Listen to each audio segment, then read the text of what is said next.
Good morning, ladies and gentlemen. Please be seated as we get the program underway.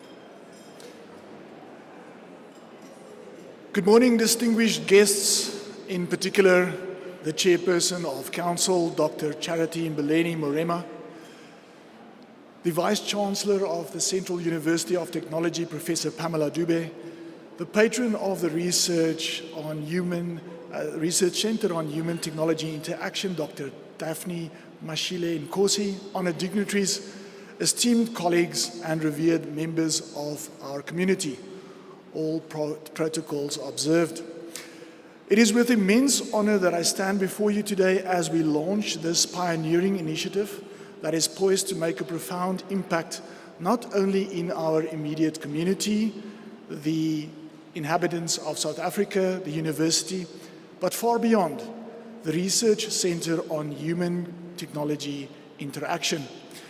We have all interacted with technology on our way to this very event, from the actual travel here to accessing our mobile devices, and later during this event, hosting speakers from across the globe virtually, to name but a few, probably with little to no thought about the interaction with the technology itself.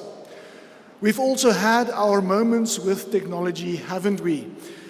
Like when you ask your digital assistant a simple question and it answers with something completely unrelated or irrelevant, or when autocorrect turns a harmless message into something entirely embarrassing, leading to memes that are shared and liked over 1 million times on social media platforms. It reminds us that while technology is smart, it still has a lot to learn from us as humans. And that is exactly why this center is so important. We need to ensure that as technology evolves, it doesn't just get smarter, it gets better at understanding and helping humanity serve the greater good. We find ourselves at a crossroads of human progress and technological innovation. In an era that is defined by artificial intelligence, machine learning, and the rapid advancements in technology, we are reminded of the words of Norbert Wiener, the father of cybernetics, who said, and I quote, "The more we get out of technology, the more we must learn to deal with the complexities of human behavior." These contextual complexities, ethical considerations, inclusivity, and the pursuit of social justice are exactly what the center seeks to address. This research center arrives at a crucial moment in our shared journey as we navigate the challenges and the opportunities that emerging technologies present. This center will not only spearhead groundbreaking research, but will also act as a platform where academia, industry, governments, and local communities can collaborate to create a future where technology is a force for good, inclusive, ethical, and equitable. Please join us for a short video presentation that highlights the culmination of what the university has recently accomplished as far as research and innovation is concerned, showcasing the effort of the faculties to drive the research and innovation agenda at the institution.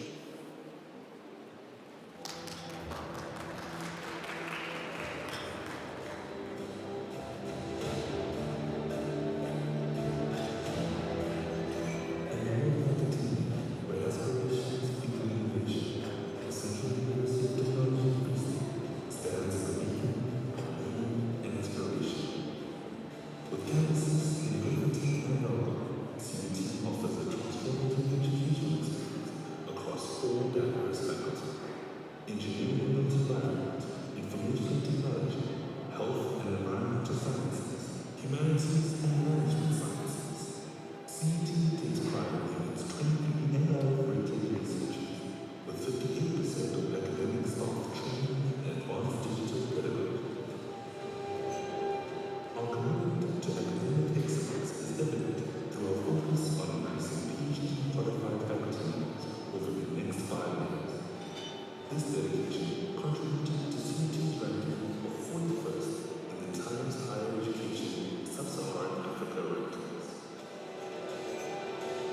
Our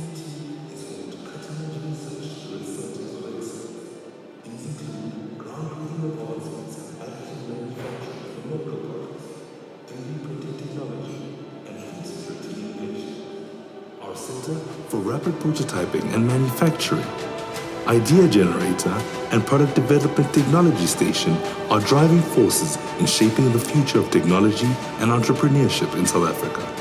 Funded by the DSI, the Medical Device Additive Manufacturing Technology Demonstrator Project seeks to advance South Africa's medical device industry, reduce dependence on expensive imports, and transform the landscape of medical device manufacturing.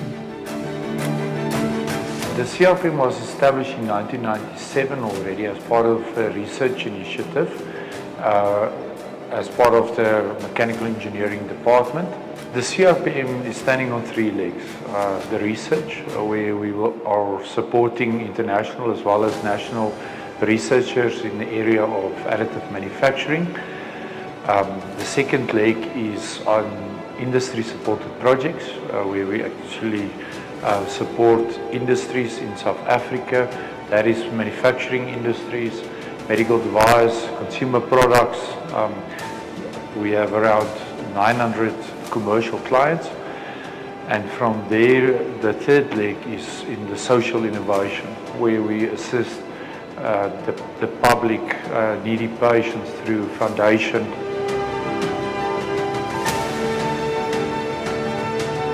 The Center for Applied Food Security and Biotechnology delivers high-impact research, producing postgraduate qualifications, publications in leading journals, patentable innovations, and commercially relevant expertise in food security and biotechnology. We also look at characterization of foodborne pathogens from this vulnerable environment, and also look at the characterization of pathogens of veterinary importance from the small-scale farmers and Free State. So we use the biotechnology techniques such as whole genome sequencing. We also look at machine learning and data analytics to understand the risks that are available within the food production value. My particular research interest is in applied ethnobotany. In particular, I use medicinal plants to investigate their properties, as well as to develop new products such as nutraceuticals that will have advantage as superfoods or healthy foods for healthy lifestyle. We also try to give back to communities by helping traditional health practitioners develop products from the medicinal plants that they use. Through initiatives like the Center for Sustainable Smart Cities and our farm as a knowledge center, we are not just responding to the fourth industrial revolution, but leading it. Our forward-thinking approach in AI, smart campus projects, and human technology integration is ensuring that CUT remains at the forefront of innovation. By working closely with SMEs, startups, and innovators, the PDTS fosters valuable partnerships. These collaborations enable the transfer of technological and social innovations that help solve societal challenges, ultimately benefiting the communities we serve. To illustrate, in the medical field, PDTS offers comprehensive product development services, including design, prototyping, and localization of medical devices to reduce the reliance on expensive imports. Our forward-thinking approach in AI, smart campus projects, and human technology integration is ensuring that CUT remains at the forefront of innovation. The center which we have just established, we are making sure that we are partnering with all these stakeholders, because we have got a steering committee for the center, which has got the government, it has got the industry, it has got the non-governmental organizations, and the community. So when we are talking about the use of technology, we get the information, we get perspective of these constituencies about how technology is affecting their constituencies and how we can play a role in making sure that the technology is used for the benefit of humans in those aspects. Join us on a journey of discovery and transformation. At CUT, possibilities are endless and dreams take flight.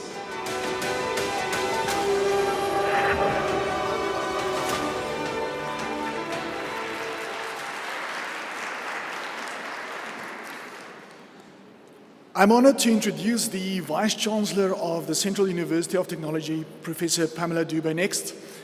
Prof. Dube is a seasoned leader in the higher education sector with a PhD in comparative literature and media from the University of Siegen, Germany. Her versatile career spans academia, research management, human resources, and international relations, having held positions at various universities as well as the National Department of Education and the South African Nuclear Energy Corporation. Professor Dube has been instrumental in the establishment of the center. And Prof, if I recall, you actually mentioned in your inauguration speech the importance of human-technology interaction. So this is something that is very dear to her heart. Her commitment is now yielding tangible results, which is the very reason why we are here today. Please help me welcome to the podium the Vice Chancellor of the Central University of Technology, Professor Pamela Dube.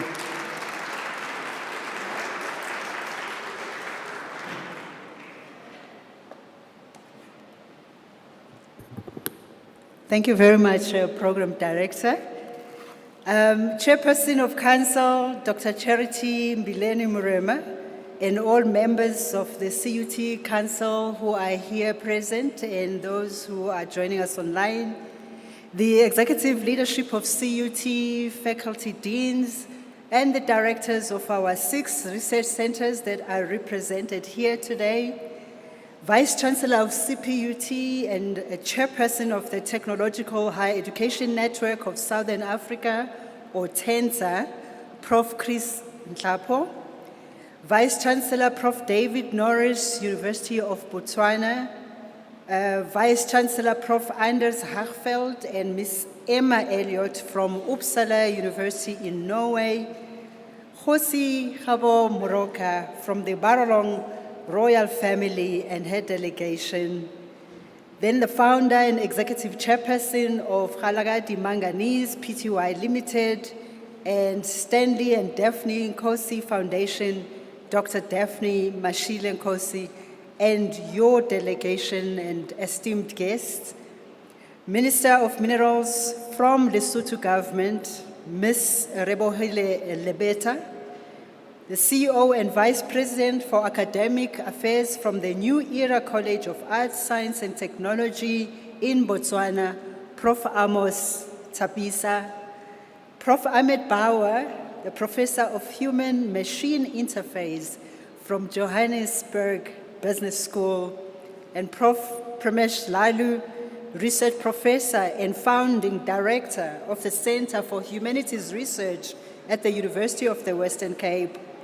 Then the CEO and co-founder of Corporation for Public Interest Technology, Prof. Sylvester Johnson, who is going to be talking with us, joining us just now online, but who also graciously facilitated and supported CUT with our key stakeholders for a visit to Virginia Tech to be part of the Tech for Humanity Summit. Then we have our esteemed Black Tech Future Research Center co-founder, Dr. Fallon Wilson, and Dr. Isaac McCoy, the Dean of the School of Business, and the research co-founder, and they are both at Stillman College. And we have also next to them Dr. Craig Soares, Director of the Hart Honors College at Stillman College, Dr. Sweta Bania, who's also going to join us online, Assistant Professor of Rhetoric and Professional and Technical Writing at Virginia Tech, Dr. Maria Abegunda, Assistant Professor of African American and African Diaspora of Indiana University, who's also joining us online. Then there's Prof. Sheldon Masupe from Botswana Institute for Technology, Research and Innovation, President Tleka Mutero from Emerging Mining Association of Namibia, Advocate Menye Manga, Chairman Engineers Registration Board of Tanzania, CEO of Mungana ESG, the Pan-African ESG Sustainability and Climate Impact Specialist Communication Agency, Ms. Sophie Masipa, all our partners from across other institutions of higher education, industry, business, government, and non-governmental organizations, all our CUT staff and students, and especially recognizing our SRC leadership, represented by the presidents of Welcome and Bloemfontein campus, and to all of you, our distinguished guests, it is a tremendous honor for me to stand before you this morning as we officially launch the Research Center on Human Technology Interaction here at the Central University of Technology, Free State. We have extended this special invitation to you to be part of this significant unveiling of our research center, and we are truly honored by your presence today. It is hugely appreciated and integral to the success of this unveiling and of our university. We are particularly grateful to Dr. Daphne Mashile Nkosi, who's a patron of the center, for her generous contribution to its establishment. Dr. Mashile Nkosi, we welcome the confidence that you have invested in CUT in these challenging times. And I'm very grateful that the Chair of Council and Council will be doing a recognition for you at lunchtime.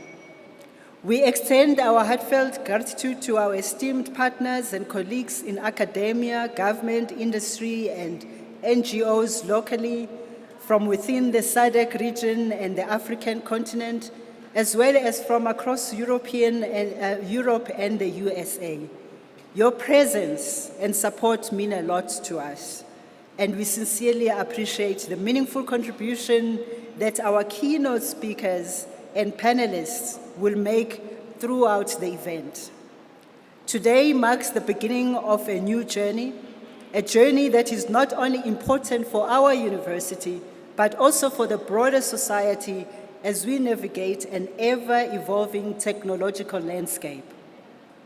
Let me frame the vision behind the center this way. In an age where technology permeates every aspect of our lives, it is easy to focus on the wonders of innovation, automation, artificial intelligence, and the conveniences that emerge with each technological breakthrough. However, as much as technology empowers us, it also presents profound challenges that demand a careful and human-centered approach. This is where the Research Center on Human Technology Interaction plays a critical role. Our vision for this center is based on a simple yet powerful principle. Technologies should serve humanity, not the other way around. The rapid pace of technological advancement brings with it a complex societal, ethical, and environmental implication. Our mission here is to explore these implications holistically, ensuring that innovation is always aligned with human well-being, social values, social justice, and the common good. At my installation as the VC and principal of this university last year, my inaugural lecture, as mentioned, addressed this topic of the question of technology and the human at length, and how critical our responsibility and role as a University of Technology in particular is in this interface. It is therefore very gratifying to start seeing the creation of that space where we collectively explore this question, and for this to happen during the year of our 20th anniversary as a University of Technology. This is timely as we reflect on this identity and what it means for us and how it has been amplified by our past achievements and will contribute to the future we want to shape together. This center is a hub of interdisciplinary collaborations and will bring together the brilliant minds from fields as diverse as engineering, social sciences, the arts and humanities, health sciences, law, business, and education, among others. We believe that the most impactful solutions to these challenges posed by technological advancement lie in the intersection of a diversity of disciplines. The center will foster a culture of collaboration, allowing researchers, students, and industry professionals to engage in innovative projects that address the critical societal issues of our time. Whether it is studying the human impact of artificial intelligence, developing ethical frameworks for emerging technologies, or exploring how technology can improve lives, especially in marginalized communities, this center will be at the forefront of transformative research. The importance of ethics in technological innovation cannot be overstated. We live in a world where the unchecked development of technology can lead to unintended consequences, be it privacy violations, discriminatory tendencies, economic disparities, or even environmental degradation. This is why this center will also focus on the development of ethical guidelines, ensuring that we do not lose sight of our responsibility as innovators. The Research Center on Human-Technology Interaction will serve as a guiding light, integrating ethical considerations early in the research and development process. This approach will not only mitigate risks, but also promote responsible innovation, innovation that is fair, inclusive, and ultimately beneficial to society as a whole. Another cornerstone of this center is its commitment to engaging with a wide range of stakeholders. We will work hand in hand with industry partners, government agencies, local communities, and international collaborators. By fostering these relationships, we will ensure that our research remains relevant, impactful, and aligned with the real-world needs of society. This center is not just for researchers and academics. It is a space for dialogue and collaboration, a place where we will invite communities to voice their concerns and aspirations for a future shaped by technology. Together, we will co-create solutions that benefit everyone, from the individual to the global level. In our work towards building a future of responsible technologists, our educational mission is equally important. Through workshops, training sessions, and educational programs, this center will nurture the next generation of technologists, innovators, and leaders. It's our responsibility to ensure that the students who pass through this center live with not only the technical skills they need, but also the ethical foundation to use those skills wisely and compassionately. In our globalized world, the societal impact of technology is not confined to one region or country. That is why the center will actively collaborate with international research institutions and organizations to exchange knowledge, share insights, and gain a global perspective on the challenges that we face. From existing CUT initiatives like the STEM Academy and the Artificial Intelligence Institute of South Africa, and through an integrated approach with the 6 other CUT research centers that are presented here, like the Center for Rapid Prototyping and Manufacturing, the Center for Sustainable Smart Cities, Center for Applied Food Security and Biotechnology, Center on Quality of Health and Living, the Center for Enterprise Studies, and the Center for Diversity in Higher Education Research, we are resolute in expanding our reach with our partners and deepening our impact. Looking ahead, I am confident that the work conducted within the Center will have a far-reaching impact. I anticipate groundbreaking research, collaborations, and publications, the development of ethical guidelines that will influence policy, and innovative solutions that will address some of the most pressing challenges of our time. More than that, I envision a strong network of researchers and collaborators dedicated to ensuring that technological innovation remains aligned with human values. The launch of this center aligns perfectly with the values of CUT. It enhances our reputation as a forward-thinking institution that is bold enough in its vision to want to be a leading African university of technology, shaping the future through innovation.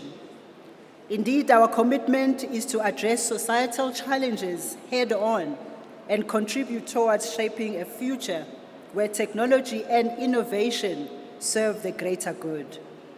In closing, I want to express my heartfelt gratitude to all of you who have worked tirelessly to bring this center to life.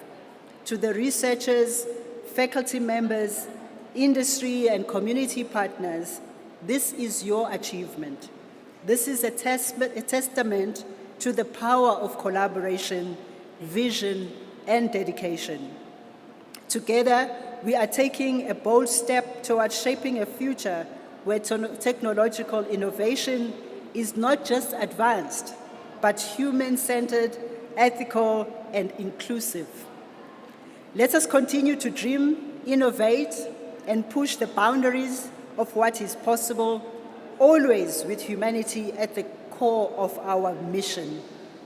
Thank you, and welcome to the launch of the CUT Research Center on Human-Technology Interaction.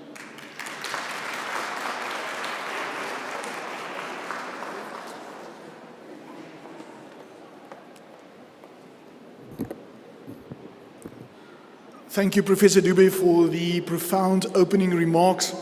Our first keynote address is by Professor Sylvester Johnson, who will be joining us virtually to discuss humanity, technology, and the ethical future of innovation. Welcome, Professor Johnson. Thank you very much. I'm really so delighted to be invited to join remotely and to help to recognize the creation and establishment of this very important center. And I'm also very grateful to have been able to engage with several of you a few months ago in the US, who devoted time to coming and visiting with us and spending several days and almost a full week in exchange. I want to recognize the extraordinary leadership of Vice Chancellor Pamela Dube, who has been amazing and insightful in creating and leading this effort, and to the talented faculty as well, who are part of the leadership team, Professor Yalagoyesa, I appreciate as well, the coordination and correspondence in making this happen. And I'm excited to be able to share some thoughts with you about the important role of humanity technology as we consider the ethical future of innovation. It is very relevant that the history of value and values has been engaged with by many different scholars, including Achille Mbembe, who has written extraordinarily about the importance of paying attention to the history of race and the future of technology. And this quote comes from his work, Critique of Black Reason, in which he writes, due to the Atlantic slave trade, men and women of African origin were transformed into human objects and human merchandise and human money and human value. And he points to the extraordinary ways that capital actually was significantly shaped by racial relations, by structures of colonialism. And these things are very important to consider as we consider what the impacts of technology are in our own time and day. Thinking about the ways that histories of race and slavery and colonialism and empires shape the way that money works, that capital is valued, everything from our system of global credit now to life insurance, to promissory notes, those were inventions that developed in order to make slavery much more profitable. And they became a lasting part of capitalism. And I don't think that means that we shouldn't have insurance today or that we should not have money as promissory notes, but it does mean that if we want to pay attention to the future of innovation and technology, we need to consider this history of innovation and technology, and we need to appreciate the ways that race and colonialism have shaped that. If today, in fact, we can understand and see the impact and legacies of this colonialism as we look at the global distribution of wealth in our society.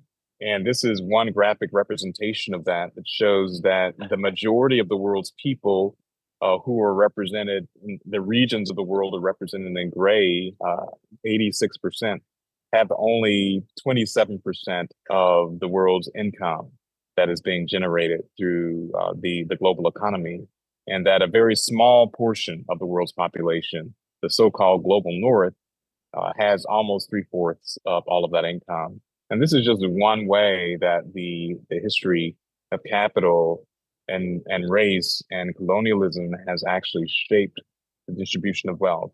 The most important driver of wealth today, of course, is technology, tech innovation. A lot of that is happening in digital technology. And in the past 2 to 3 years, particularly, the role of artificial intelligence has been the most lucrative part of creating value on a global scale. And so what's shared here is just a summary of what some of these very large tech companies are now being valued at such an extraordinary level because of their ability to create things like large language models or the digital algorithmic systems that support that, or the processors that enable the possibility of the massive computing power that drives so much of what happens in banking, finance, healthcare, and in some of the new emerging forms of AI. The largest of these companies, or among the largest, is Apple, that is valued at close to 60 trillion pounds.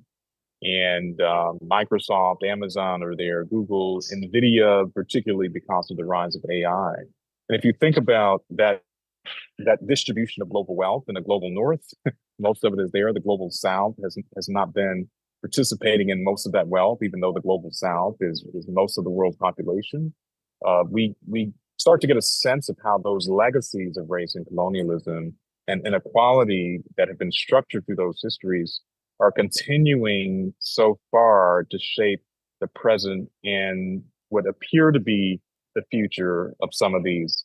And so I've shared that part of this to talk about ethical values, because one of the things that I am more and more convinced of is that in order for us to appreciate and to execute on ethical values, we have to find practical, strategic ways to connect our conversations about ethical value to capital value, to the value of wealth that is going to be necessary in order to address the greatest challenge that I think we will face in the coming decades and centuries as we are structuring human-centered approaches to technology leadership. That greatest challenge is going to be inequality.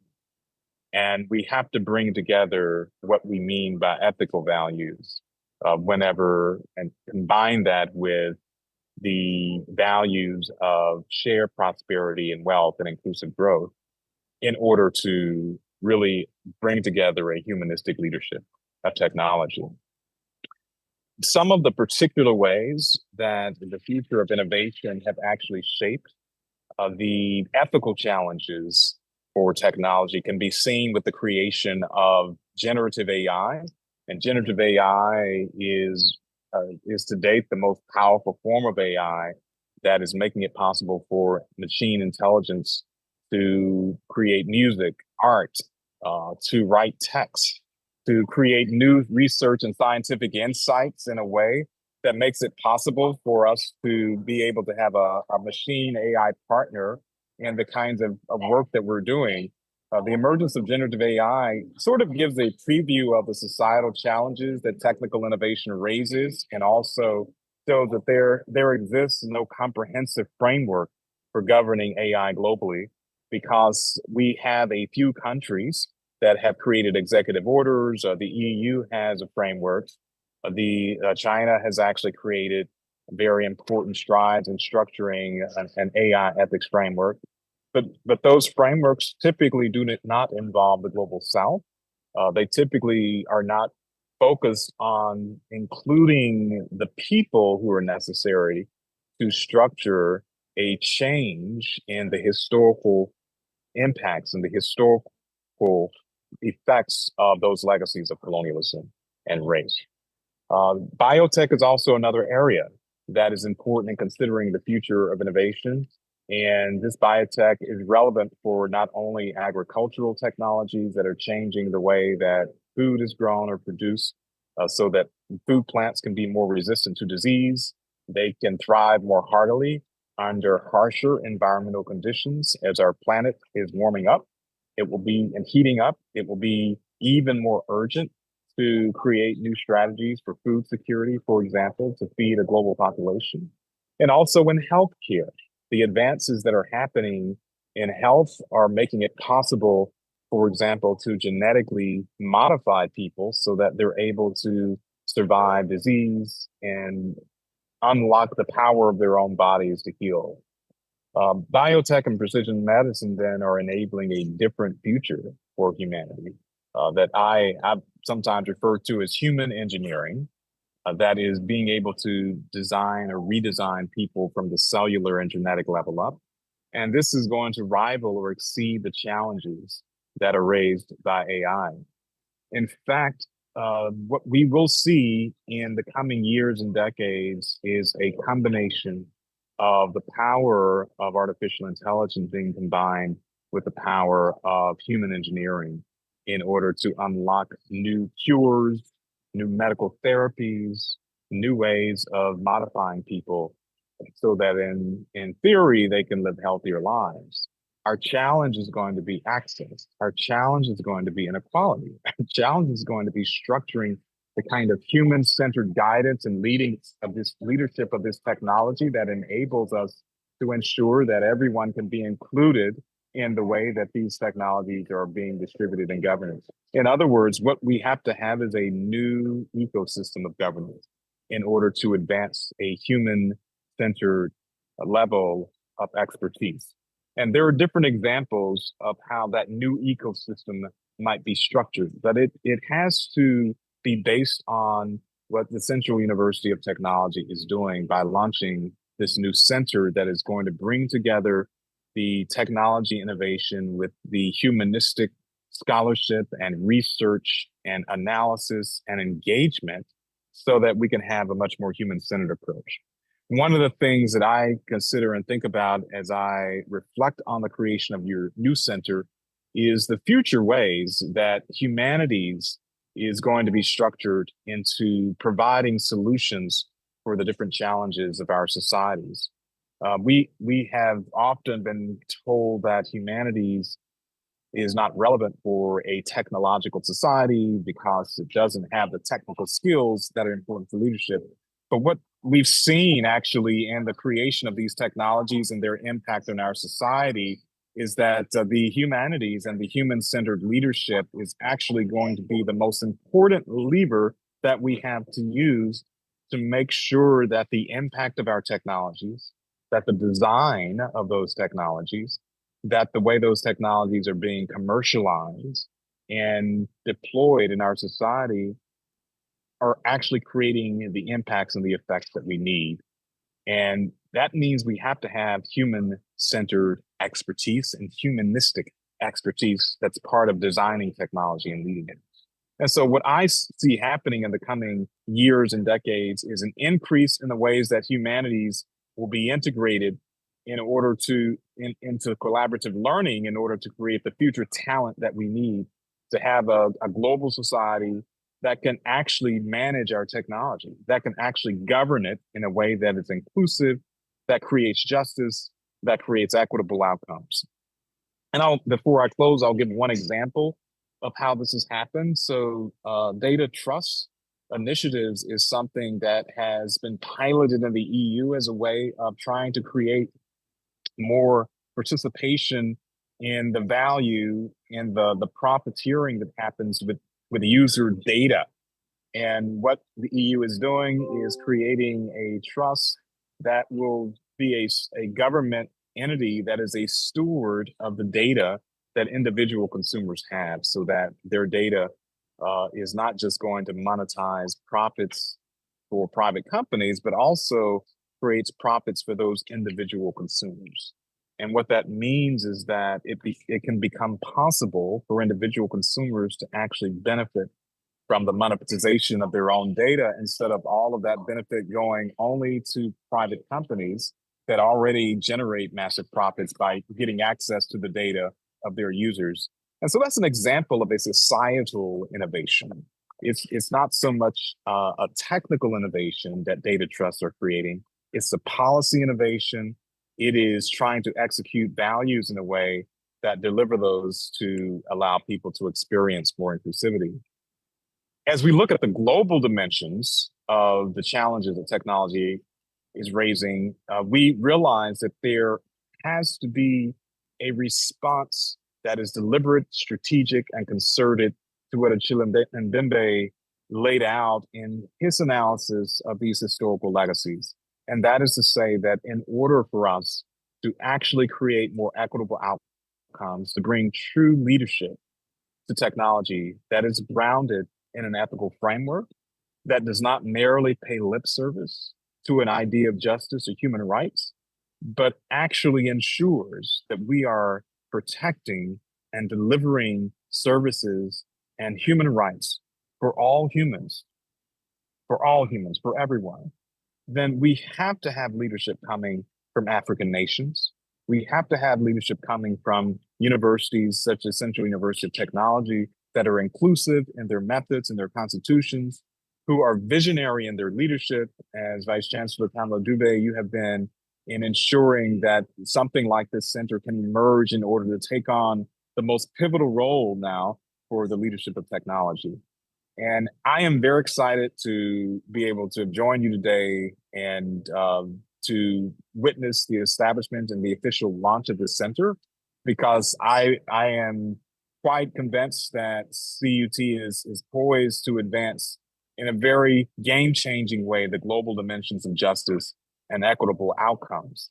And those outcomes have to be achieved not by merely being in service to market demand of technical innovations.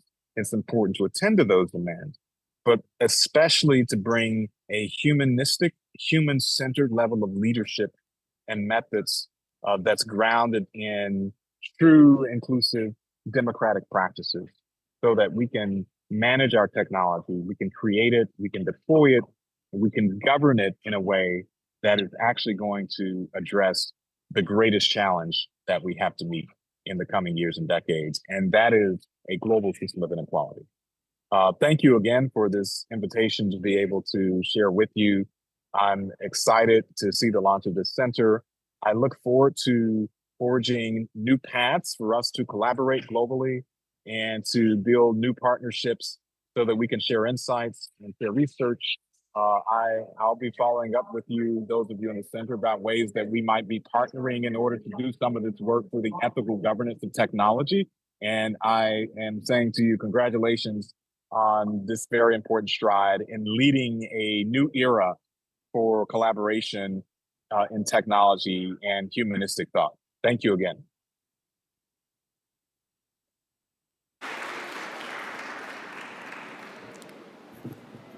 Thank you, Professor Johnson, for sharing your significant insights. The second keynote address will be delivered by Professor Ahmed Bawa. Prof. Bawa is a professor at the Johannesburg School of Business at the University of Johannesburg, and he is also affiliated with the Tokyo College at the University of Tokyo and a fellow of the Zolberg Center of Migration and Mobility at the New School for Social Research.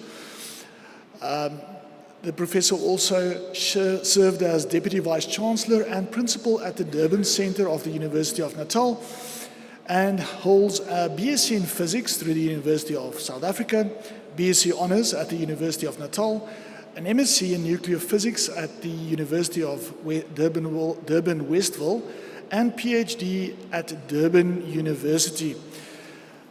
Professor Bawa, welcome, and Professor Bawa will discuss people-centered technologies at the Human-Earth Nexus.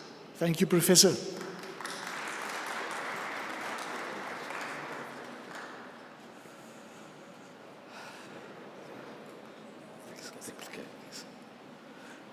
Good morning, everybody, and I want to just say what a pleasure it is to be back at CUT. It's always nice to be here, and I want to begin by saying that the only reason I'm here is because Professor Dube insisted I was here. So just say thank you to her very much for having me here today, and I hope that what I say today will be helpful. Let me just begin by congratulating CUT and the relevant academics for the launch of the center. It's a really important initiative, and it seems to me at least that there's a huge project ahead of us which really tries to ensure that the development trajectories that we take are sensitive to the big challenges that there are about the threats that technology poses to us. So what I've done is really just to give you a sense of, in the talk at least, to give you a sense of just, what is it that's pushing these industrial revolutions, and in particular, of course, what we refer to as the fourth industrial revolution and what's to follow from that. And then I want to reflect a little bit on critiques of the role of technology in development, and in particular, I draw on India, some work that has been done there over the years. And then what I would like to do after that is really talk a little bit about two different trajectories, if you like, for this next period in our technological adventures, with the idea of really posing alternatives, if you like, for us to think about the role of technology in development and sustainability and so on. So let me just say that, technology has been with us from the very, very origins of the Homo species. There's always been tools, there have always been stone tools, bow and arrows, or whatever. And of course, that kind of then translated into much more sort of codified forms of technology. If one goes back to the building of the pyramids, for example, in Egypt, that could only have been done with sort of codified forms of technological knowledge, if you like. But it is really in the sort of in this 1500s, 1600s, with the kind of evolution of science as an engine for knowledge production, that we see this massive acceleration in the development of technology. So,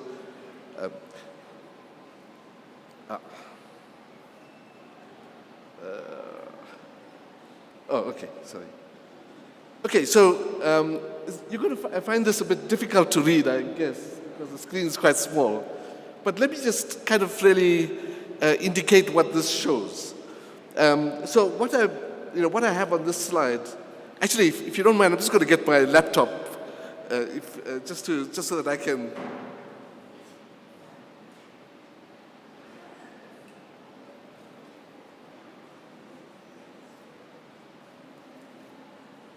I beg your pardon for this.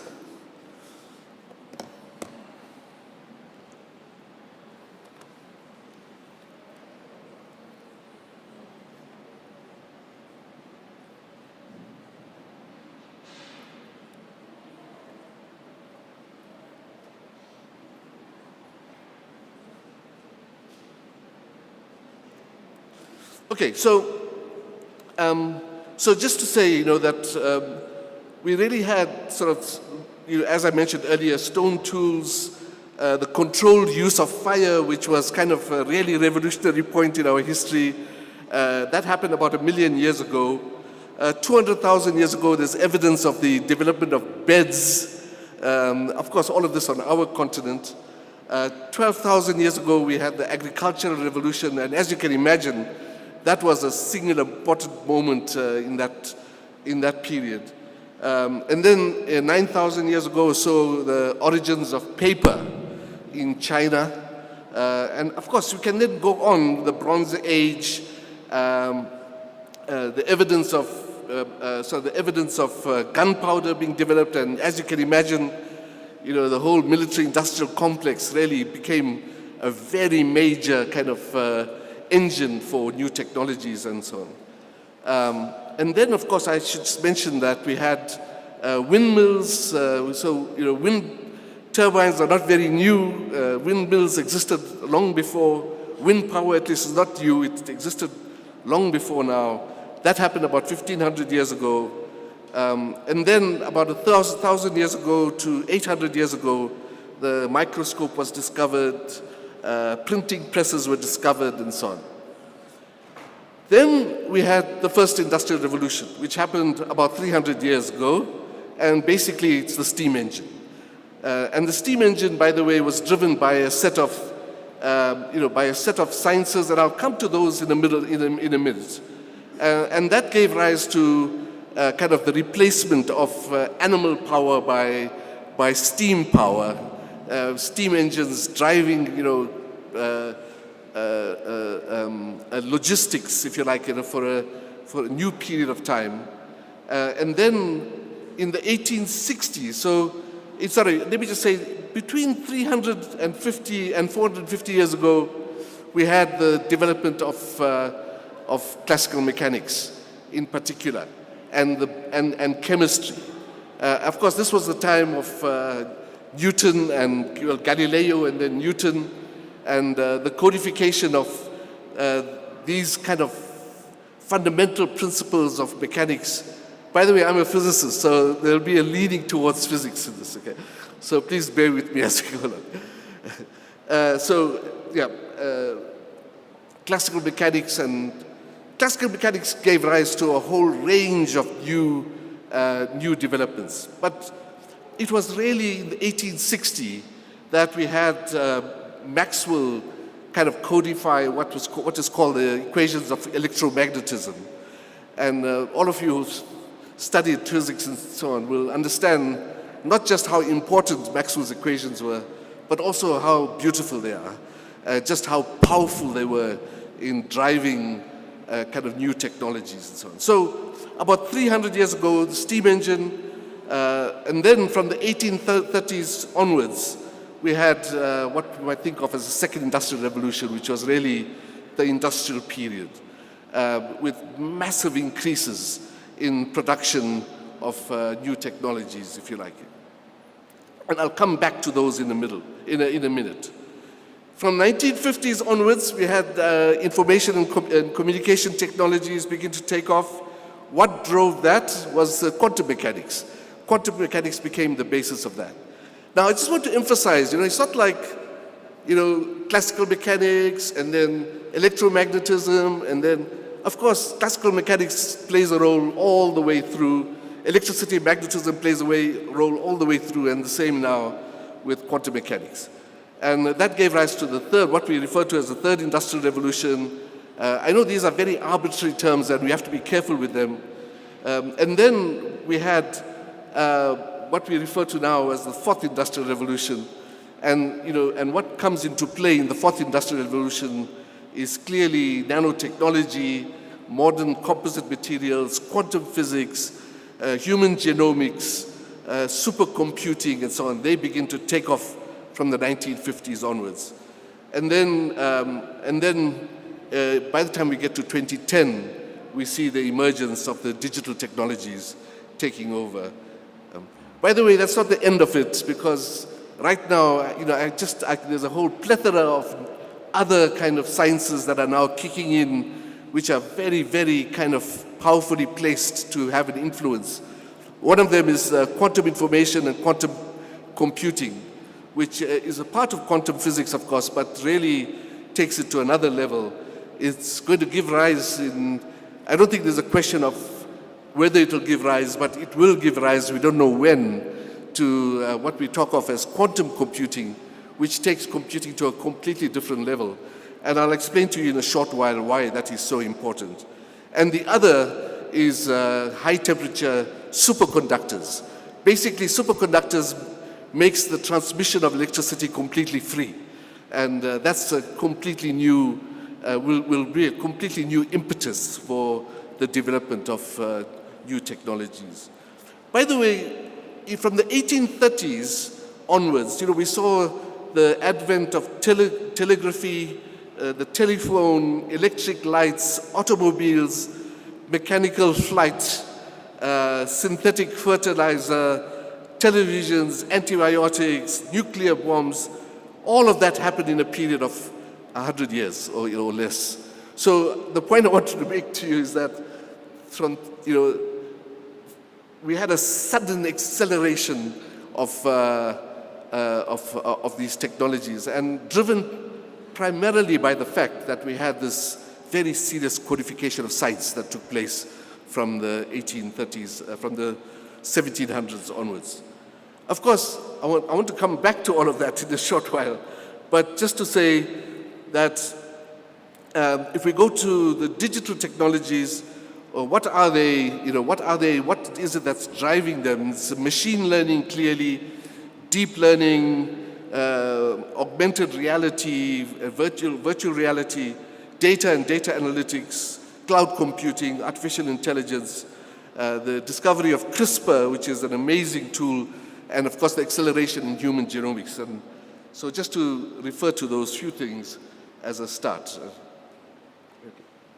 So, the first industrial revolution was mechanization, the steam engine, hydropower, mechanization. I've got this from Economepedia. And basically, what I want to also refer to here is the fact that the energy sources for these different revolutions changed over time. So with the first industrial revolution, it was wood, fossil fuels, hydropower, and geothermal power. When we went on to the second industrial revolution, where there was mass production, the assembly line, and electricity, and so on, fossil fuels, hydropower, geothermal power, and nuclear power.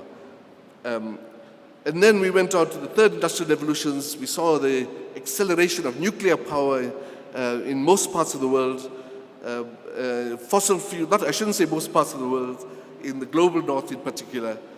Fossil fuels, renewables, geothermal energy, and then in the fourth industrial revolutions, we see the ascendance of renewable energy, which is now beginning to take off. There are reasons for this, right?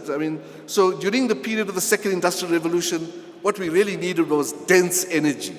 We needed energy that was packed in small pockets which could be exploited. So coal became the powerful engine for that, coal and oil. Nuclear power, of course, did that even more efficiently. Okay. Of course, each of these were highly polluting. Each of them had serious implications for the nature of our environment and so on. And I'll come back to that in a minute. So the first industrial revolution, as I said, gave rise to a huge expansion in the area of logistics, and driven primarily by steam power. If we go to the second industrial revolution, it was manufacturing and machines were the aim of the day, the name of the game. The third industrial revolution was globalization, the idea of the network society. Manuel Castells has written brilliantly about this period of time, with the kind of the way in which globalization really drew on. Well, we should say, put it the other way, I suppose. The fact that the third industrial revolution came into being, that ICTs began to exhibit their power, that we began to see the rise of globalization. And of course, when we talk about that period as a network society, and now, of course, we have the human-machine interface as we are talking about today, and of course, the rise of this information society. Industrial revolutions are driven by technology disruptions, right? We know that. And as I mentioned before, these are driven largely by these paradigmatic shifts in the domains of science and the humanities. And I refer to the humanities here because there are huge implications for the way in which communities were organized, the way in which people became part of these new production systems, the rise of human beings as objects of these technologies and objects of these industrial revolutions, if you like. Technological evolution really depends on whether they act as levers in social and industrial disruption, and in particular, and sadly, the military-industrial complex. A recent study done by the International Science Council indicates that 50% of science funding now rests in the military-industrial complex. It's a staggering figure, and one that we have to pay attention to, it seems. Oops, sorry. Okay, so this is just a snapshot. I'm not going to spend much time on this, but just to say, this gives you an example of the exponential growth just of supercomputers. And what one sees is that between 1993 and 2020s, what we're seeing is this unbelievable growth. It's like exponential growth in the power of these supercomputers. I'm not going to spend much time on this, but just one further figure on this. And that is just to say, if you take the top 500 supercomputers in the world, at the moment there's only one on our continent. Well, no, I shouldn't say one. Well, if you take the top 500, there's only one. It's the one in Morocco. We have a couple of them in South Africa, but they're not in the top 500. But basically, it's the USA, China, Japan, and so on. The most powerful amongst all of them is the Frontier computer, which is in the USA. And I'm not going to talk about the numbers there. And the second fastest is in Japan, which is about half the speed of the one in the USA.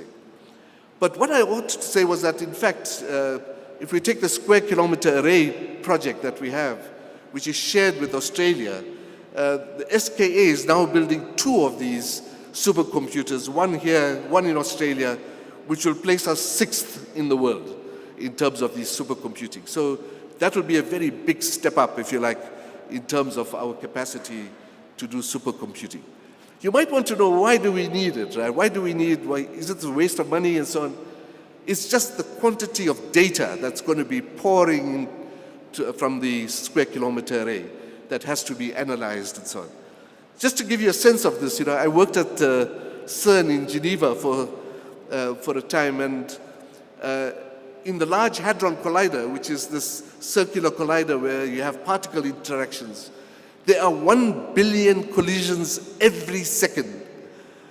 And the data has to be collected, the data has to be analyzed, and that just drives the impetus, it gives the impetus for the development of higher and higher engines, if you like, of computing power. There are 7.2 billion smartphones in the world. That's very nearly one for each person. Of course, many people have multiple cell phones. So, but in South Africa, there are 46.9 million active smartphone subscriptions. Now, clearly, clearly that figure means that many people have more than one phone. I mean, I think that's probably the case. But it does give you a sense of the level of penetration, if you like, of these new technologies. And internet usage, now 80% of South Africans indicate, in a study done by StatsSA, 80% of South African households indicate that they access internet at their homes. Again, what we don't know is what are they using it for, what's the purpose of that access and so on. Okay. And I'm just going to pass through this very quickly, but what this tells us, these 2 graphs, what they tell us is 2 things. The one is, there's something called Moore's law, by the way. Moore was one of the initiators of the chip industry. And his rule was that the number of transistors that you can get onto a chip, which is proportional to the computing power, that doubles in every 2 years. That there has been a certain slowdown of that. It's now, the last I've heard is that now once every 33 months. Okay. So every year we're seeing a doubling, if you like, of these transistors. And what these graphs show is that two things are happening. First of all, the graph on the left-hand side says that the number of transistors that are packed onto these chips is increasing. So that's an indication of how effectively we are using quantum physics really to kind of get those chips to be much more densely packed. And the second, the one on the right-hand side is about the transistor density.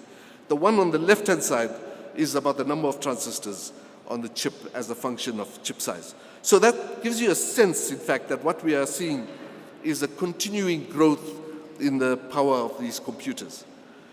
Sooner or later, Moore's law has to come to an end, because in quantum physics we have something called Heisenberg's uncertainty principle. It's by far one of the most kind of central features of quantum physics. The physicists here will know what I'm talking about. And sooner or later we're going to hit that boundary, and that's going to tell us, and already we are very close to it. These transistor sizes now is down to 2 nanometers, and very soon it seems to me we'll get to the point where it will not be able to push the boundaries on quantum physics much further.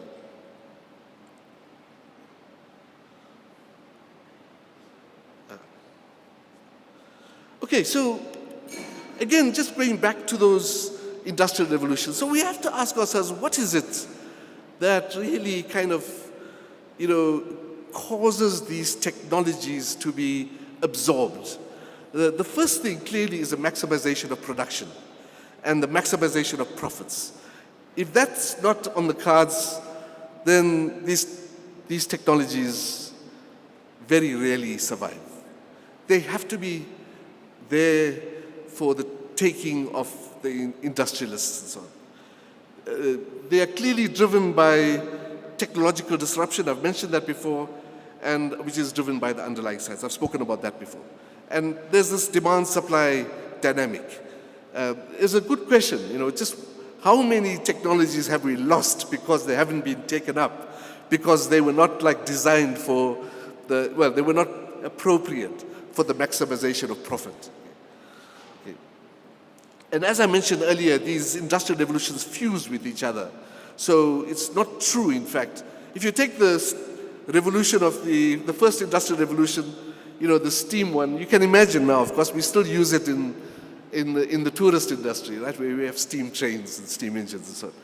But if we take the second industrial revolution, it really kind of permeates through what we have now. The production of motor cars is still very much driven by what we have from the second industrial revolution. And what we see also is this, we generate vast changes in all aspects of human existence. And I'm going to come back to that in a minute. So these industrial revolutions, they redefine the means of production. What do we need for production? They redefine the social relations of production. They change the way in which people, as you can imagine, they change the way in which different layers in organizations relate to each other. Very different, say, in the agricultural period compared to now. The nature of work changes dramatically. The geopolitical organization of the means of production changes. So we see multinational organizations operating. Japan has now just launched a new auto parts factory in Durban with a Thai company.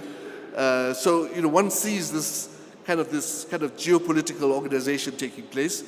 And of course, all of this is largely driven by the need to maximize profits. The place of corporations in geopolitics has changed. We see that with Elon Musk sort of interfering in a whole range of political situations, including in Gaza and Israel now at the moment, and other places as well, and so on. There's a whole range of sort of ways in which the industrial processes are shaped by these industrial revolutions. They also produce vast changes in education and training. You can understand why. As I often say, if we look at one of the major forces in higher education has been what we might think of as the democratization of higher education. The fact that it was highly elite, it's now much more ubiquitous. Many more young people have coming into higher education. That's largely driven by the needs of the second industrial revolution and the third industrial revolution. The huge impacts in the socio-cultural sphere. All we have to think about really is the idea of social media and how it plays itself out in this in the socio-cultural terrain. But we're also seeing, just the way in which the third and fourth industrial revolutions have changed the way in which we relate to media and so on and so forth. I mean, there's a very big difference between the Vietnam War, say, and what's going on in Gaza, because we see it blow by blow by blow, on Al Jazeera or any of the other channels. And that has a huge impact on the way in which we kind of navigate this space, if you like. The geophysical kind of architecture of societies are shaped by these industrial revolutions. Just give you one simple example, after COVID-19, there was this massive efflux of people from city centers to non-city centers, to kind of more urban settings, more rural settings. The reason for that, of course, is that we had this change in the nature of work, right? But as one can imagine, when we needed, when industry needed large amounts of coal, we brought people in from all around the continent to South Africa. Migrant labor was really kind of a permanent part of our society, and we saw this very significant change in the geopolitical architecture of the physical spaces. And then there's local and national political economies are changed by these, and then of course the impact on human well-being. And then most importantly now, we have to remember that each of these industrial revolutions has an impact on carbon emissions, through pollution, through unsustainable consumption and the use of resources on the environment. And we are now trying to kind of really claim back, that environment, make it suitable for human, not just for human, just to improve the quality of life of humans and animals and so on. So I think we have to just agree that each industrial revolution in its own way has had sort of profound influences on the human condition. And we have to keep that in mind when we think about what this next period is going to be. And I'm afraid, we haven't yet reached the point where we can say that we have a mature kind of era, this era of digitization. That's still coming. There's still a lot going on which is going to shape that. And so we have to be on top of this. And I think that here there's a very big role, not just for technology experts and science experts and so on, but for the humanities and social sciences, because there's a need to actually really kind of grapple with the big challenges that are coming ahead of us. And each industrial revolution spawns development plans, as we have seen in South Africa.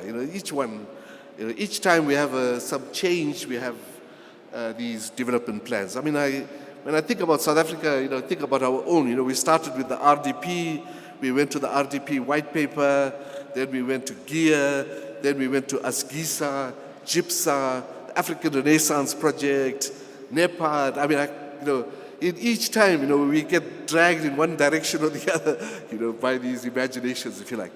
But they are really, what it tells you is that there's a very little attention being paid to what it means about the role of science and technology in development. There's a need for deep reflection.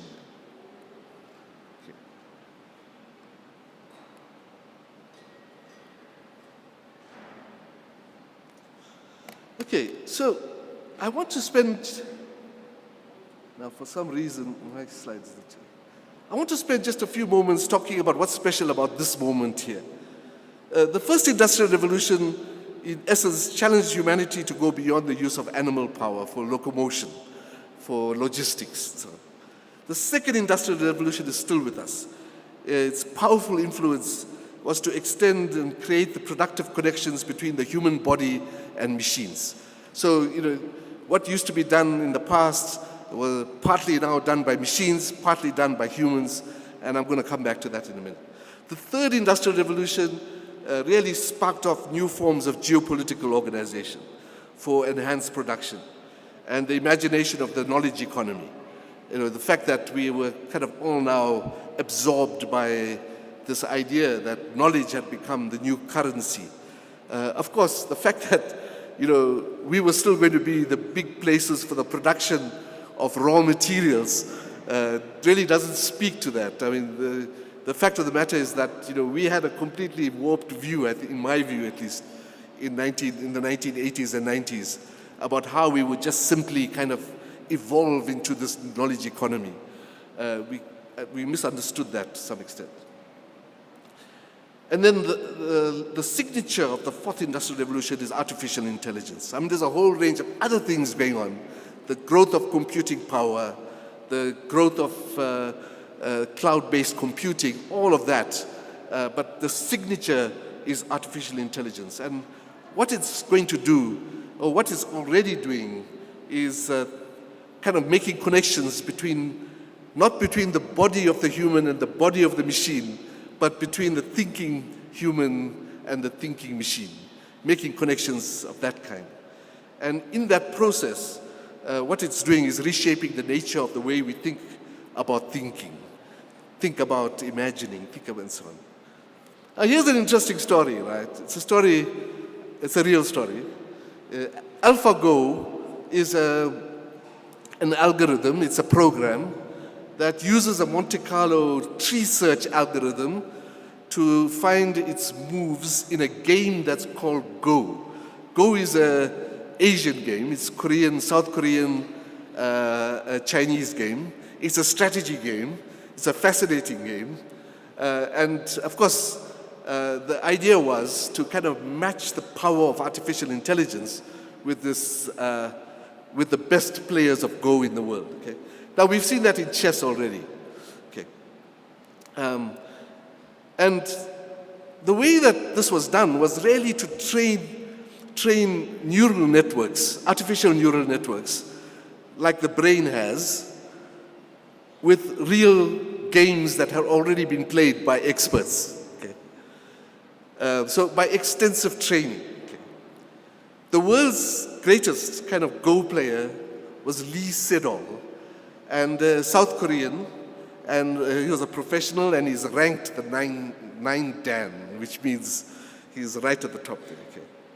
Anyway, they played 5 games, the best of 5 series, and the computer won, 4-1.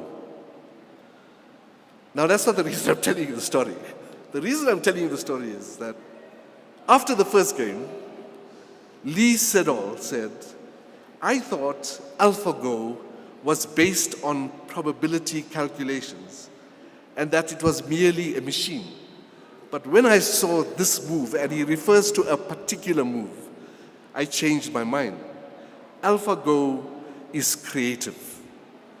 What it means is that having learned a lot about how Go players play the game, the neural network structure of the game produced new kinds of moves which had never been seen before. Okay.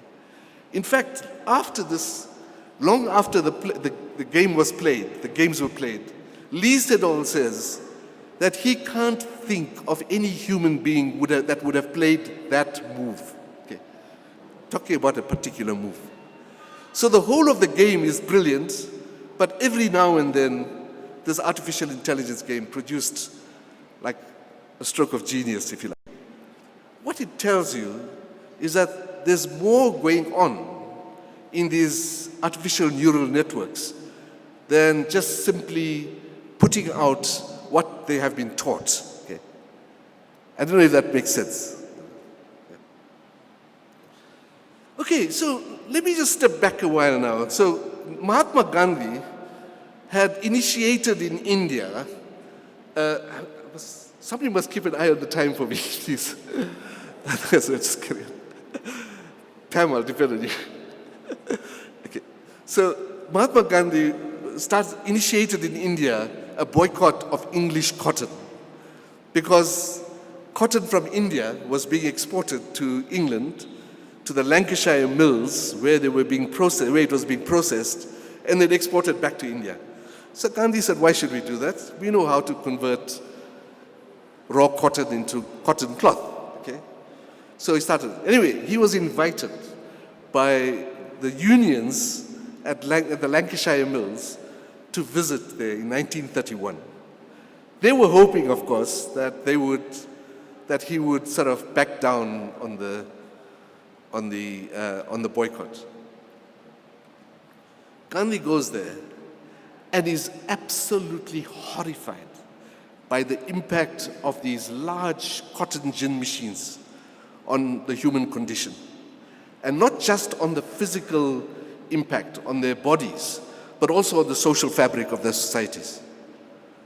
He goes back to India and gets into an almighty fight with Nehru.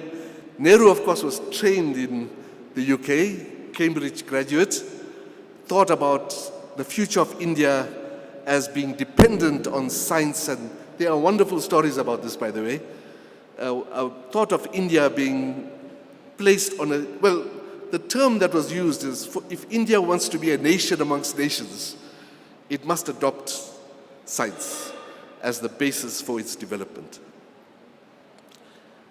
Gandhi took the other approach.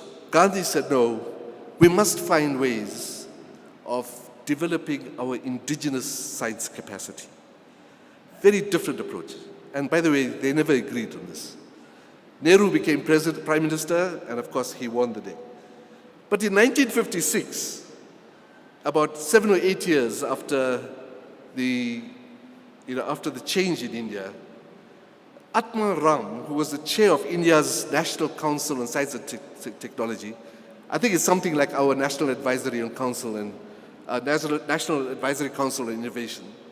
He said, why is it that science in independent India, despite all the investments in it, is not the potentially creative force it threatened to be during the nationalist period? And basically posing the question, what is it that the applications that we've adopted from other parts of the world is not producing the kinds of outcomes that we need? I referred now to an anthropologist, a friend of mine, Shiv Vishwanathan, who's an anthropologist. He wrote a very polemical but influential essay which is called On the Annals of the Lab State, and it's in a book called The Carnival for Science. By the way, Shiv Vishwanathan said to me that he became an anthropologist because his father and brothers were all physicists and he wanted to study them, so he became an anthropologist. But in this, in this article, which is quite staggering for one to read, I mean, it really shocks you. What he does is probes the conceptualization of India's 5-year development plans. 5-year development plans as scientific experiments, which often invoke the ideas of social vivisection and triage in ways that undermine the broader public good for the benefit of social and political elites. So, there's a whole lot in that article which I'm not going to go through now, but which is really useful to. Okay, I'm going to round up just by saying two things. So, the European Union has now put out a draft for something called Industry 5.0. It takes Industry 4.0 and it adds to it two things: industrial sustainability, the fact that industries have to become much more sensitive to sustainable development, sustainability development goals, and secondly, workers' well-being. So two new additions to what was Industry 4.0. And the idea of that, according to the European Union, is that it'll produce a better society, right? So agility with adaptability, workers' well-being, focuses attention on planetary boundaries and so on. Okay, and I'm not going to go through it now because we run out of time. But in my time that I spent in Japan, I came across something called Society 5.0. And it was a completely different kind of conceptualization about the role of the fourth industrial revolution, if you like, inverted commas, in development. And basically what it talks about is placing human beings at the center. So it's merging of cyberspaces with physical spaces. It's an attempt to create a human-centered, smart and lean society. And what I want to just go to is this. I'm not going to go through this, but just go to this slide. And if you look at the right-hand side of that slide, their focus is on the individual and society. It's on sustainability through smart grids and other technologies, services, smart transportation, etc., merging cyber and physical spaces, I mentioned earlier, reliance on the technology moment that we are in, depending on, using the new technology moment. This idea of digital twins, which I'm not going to go through now, it's a very interesting idea, and then impact on the labor market. So what you see in the Japanese model is that it's much more directly human-centered compared to what we've seen from the European Union, which is like a trickle-down effect. Industry is going to do this, and somehow it's going to produce a better society. Now, I'm not suggesting that we should adopt the Japanese model. I'm just saying that, in fact, there's more than one way of approaching these industrial revolutions, and that we have to be clear about that and be sure about the fact that we choose models which are suitable for our context. And I just conclude then by saying we just have to go back and remind ourselves that we have a stagnant economy, 35% unemployment, violent poverty, growing inequality, etc., etc. These are grand challenges which we can't ignore. And what we also see around us, autonomous cars, trains, and so on, all these other technologies. And the big challenge, it seems to me, is to understand how to bring these new technologies to bear on solving our grand challenges. With that, I say thank you very much and hope that was useful to you.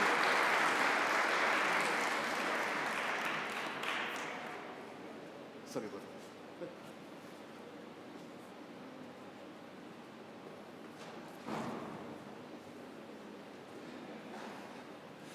that. Thank you, Professor Bowa, for your insightful presentation. I especially enjoyed the trip down the technological memory lane. I kindly invite our guests to join us for a short intermission and a networking session while you enjoy some refreshments, and we'll reconvene at 11:40. Thank you.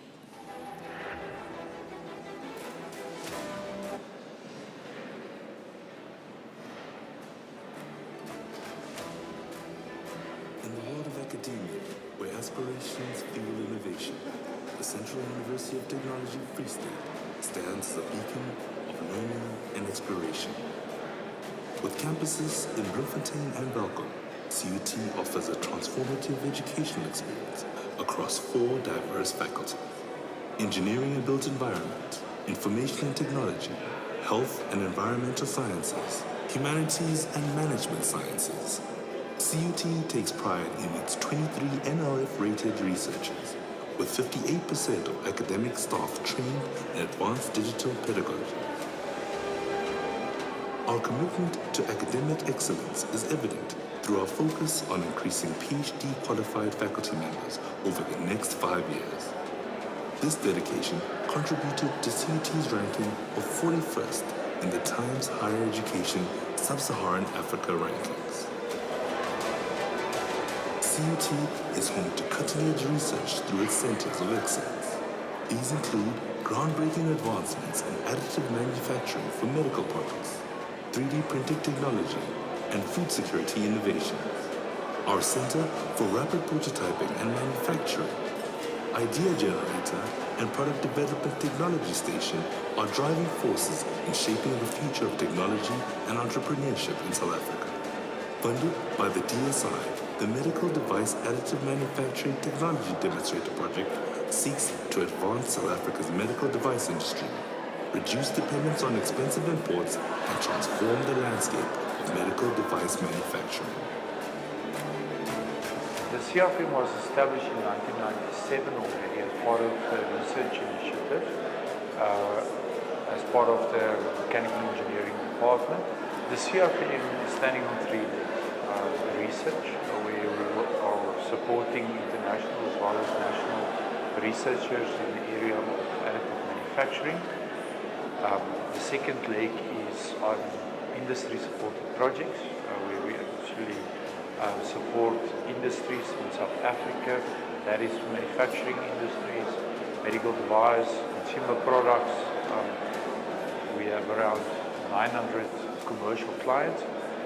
And from there, the third leg is in the social innovation, where we assist the public needy patients through foundation.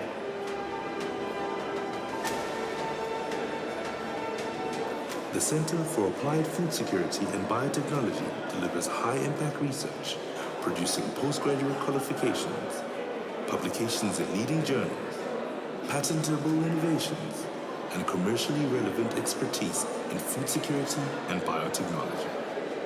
We also look at characterization of foodborne pathogens from this vulnerable environment, and also look at the characterization of pathogens of veterinary importance from the small-scale farmers in Free State. So we use the biotechnology techniques such as whole genome sequencing. We also look at machine learning and data analytics to understand the risks that are available within the food production value. My particular research interest is in applied ethnobotany. In particular, I use medicinal plants to investigate their properties as well as to develop new products such as nutraceuticals that will have advantage as superfoods or healthy foods for healthy lifestyles. We also try to give back to communities by helping traditional health practitioners develop products from the medicinal plants that they use. Through initiatives like the Center for Sustainable Smart Cities and our farm as a knowledge center, we are not just responding to the fourth industrial revolution, but leading it. Our forward-thinking approach in AI, smart campus projects, and human technology integration is ensuring that CUT remains at the forefront of innovation. By working closely with SMEs, startups, and innovators, the PDTS fosters valuable partnerships. These collaborations enable the transfer of technological and social innovations that help solve societal challenges, ultimately benefiting the communities we serve.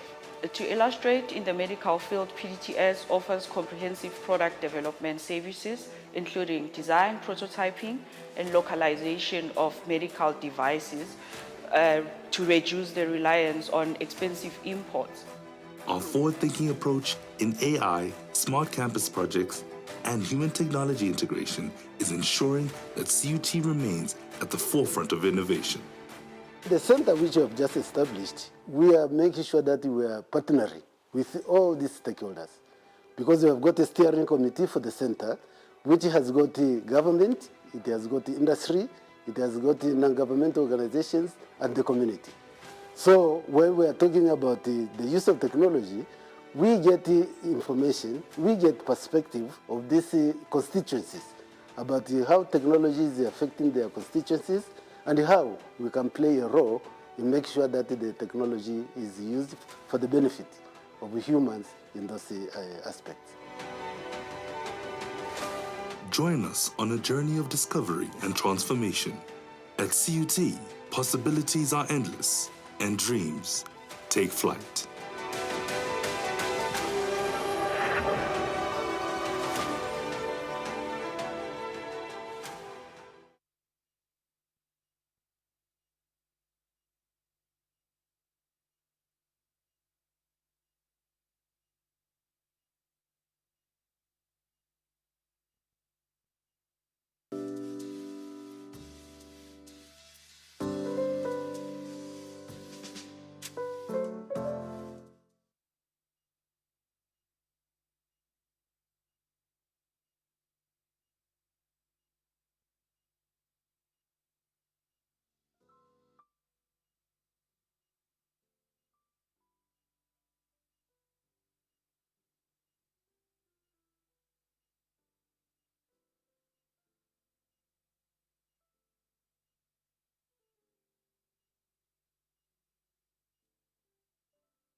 Esteemed guests, I would like to call everyone to their seats, please. Of course, your refreshments are more than welcome to join you at the table as we attempt to stay within the program schedule.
Thank you, everyone.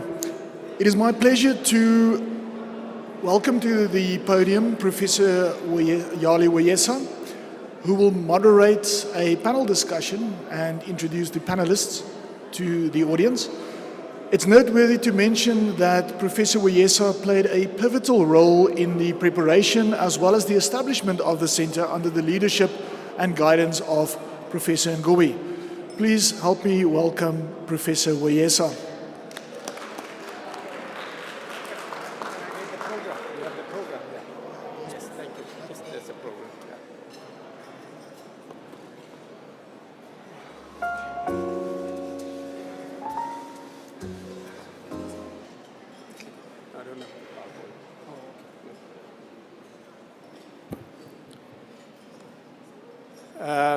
Professor Pamela Dube, Vice Chancellor and Principal of CUT, distinguished guests, colleagues.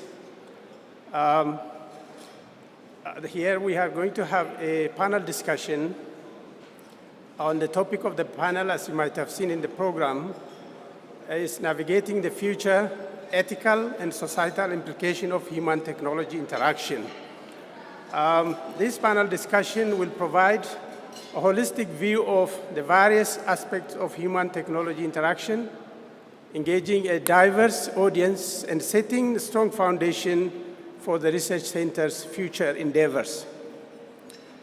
In order to unpack this topic, we have assembled a strong team of experts, and I would like to invite first Dr. Mashile Nkosi to the stage, please.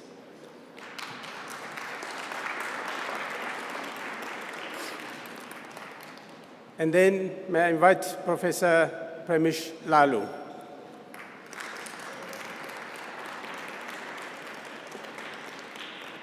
And we have two of the panelists who are joining us online via Zoom, Professor Mutoni Masinde and Dr. Sweta Bania from Washington, D.C. Before we go to the discussion, I would like to introduce you to our panel members.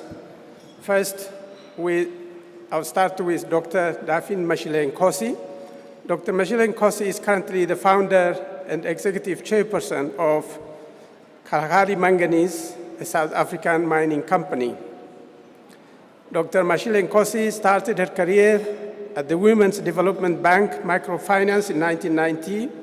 Prior to that, she was an activist with strong commitment and a long history in community development, which led to her being nominated to study development economics in Nagoya, Japan in 1993. She has a keen interest in gender issues, encouraged the business community to invest in improving the quality of life of poor communities and nurturing female entrepreneurs and business leaders. Among other things, she's a strong proponent of infrastructure investment with spillover effects on communities and has continuously proposed new funding models for entrepreneurs. Dr. Mashile Nkosi serves on boards of various companies, including, among others, iSize Mining, Exaro, Interfile, Kalahari Resource, Kalahari Investment, Southern Jed Resources, Women's Development Bank Trust, Women's Development Bank Investment Holdings. Her success and the business acumen have been recognized worldwide through various fund awards, including Honorary Doctor of Philosophy in Management Science at CUT 2023, Black Management Forum Award, Inspire the Next Generation, Women of Inspiration 2020, GUBA Black Star Award, Industrious African Woman, New York 2019, Certificate of Appreciation, Recognition, and Appreciation of Speaking at Wits Mining Engineering Bowl 2019, Charlotte Mania Makeke Institute, Excellence in Business Development, Africa SME Champions Forum Special Recognition Award, WDB Appreciation for Leadership Award in 2019. Please give a round of applause to Dr. Nkosi. Our next panelist is Professor Premesh Lalu. Professor Lalu is a professor and the founding director of the Center for Humanities Research at the University of Western Cape, South Africa. He is the author of The Days of Hintsa, Post-Apartheid South Africa, and the Shape of Recurring Pasts, including the Alan Paton Long List in 2010, and Unfolding Apartheid, published by Polity Press in the UK in 2022. He is a co-editor of Remains of the Social, Desiring the Post-Apartheid, Becoming UWC, Reflections, Pathways, and Unmaking Apartheid's Legacies, 2012. And with G. Arunima and Patricia Hess of Love and Revolution in the 20th Century Colonial, Post-Colonial World. His filmography includes Looking for Ned, 2018, selected for the Cape Town and Johannesburg Encounters Documentary Film Festival, and the double features of Athlon, which was screened at the festivals locally and internationally. Please, a round of applause for Professor Lalu. Virtually, we have Professor Tony Masinde joining us. Prof. Masinde is a computer science professor and dean of the Faculty of Engineering, Built Environment, and Information Technology at CUT with 25-year career spanning research, teaching, and leadership. She has earned degrees in computer science from the University of Nairobi and the Free University of Brussels and the University of Cape Town, as well as MBA from the University of the Free State. Recognized by South Africa's National Research Foundation of C2 rating, Prof. Masinde has published more than 100 scientific works and mentored more than 20 postgraduate students. As a founder of Itiki, Prof. Masinde combines IT with indigenous knowledge to create drought prediction tools, greatly benefiting small-scale farmers. Her pioneering research in AI has brought her international recognition, including Distinguished Young Women Scientist Award by South Africa's Department of Science and Technology. She is globally renowned as a speaker, advisor, and a reviewer in participating in prestigious forums like World Bank Food Security Forum, serving as an expert reviewer for the European Commission. She has delivered keynote address across the globe, made appearance on major media platforms like ENCA, CNN, BBC, and remains committed to sharing her expertise with small-scale farmers in Eastern and South Africa. Please give a round of applause to Professor Masinde.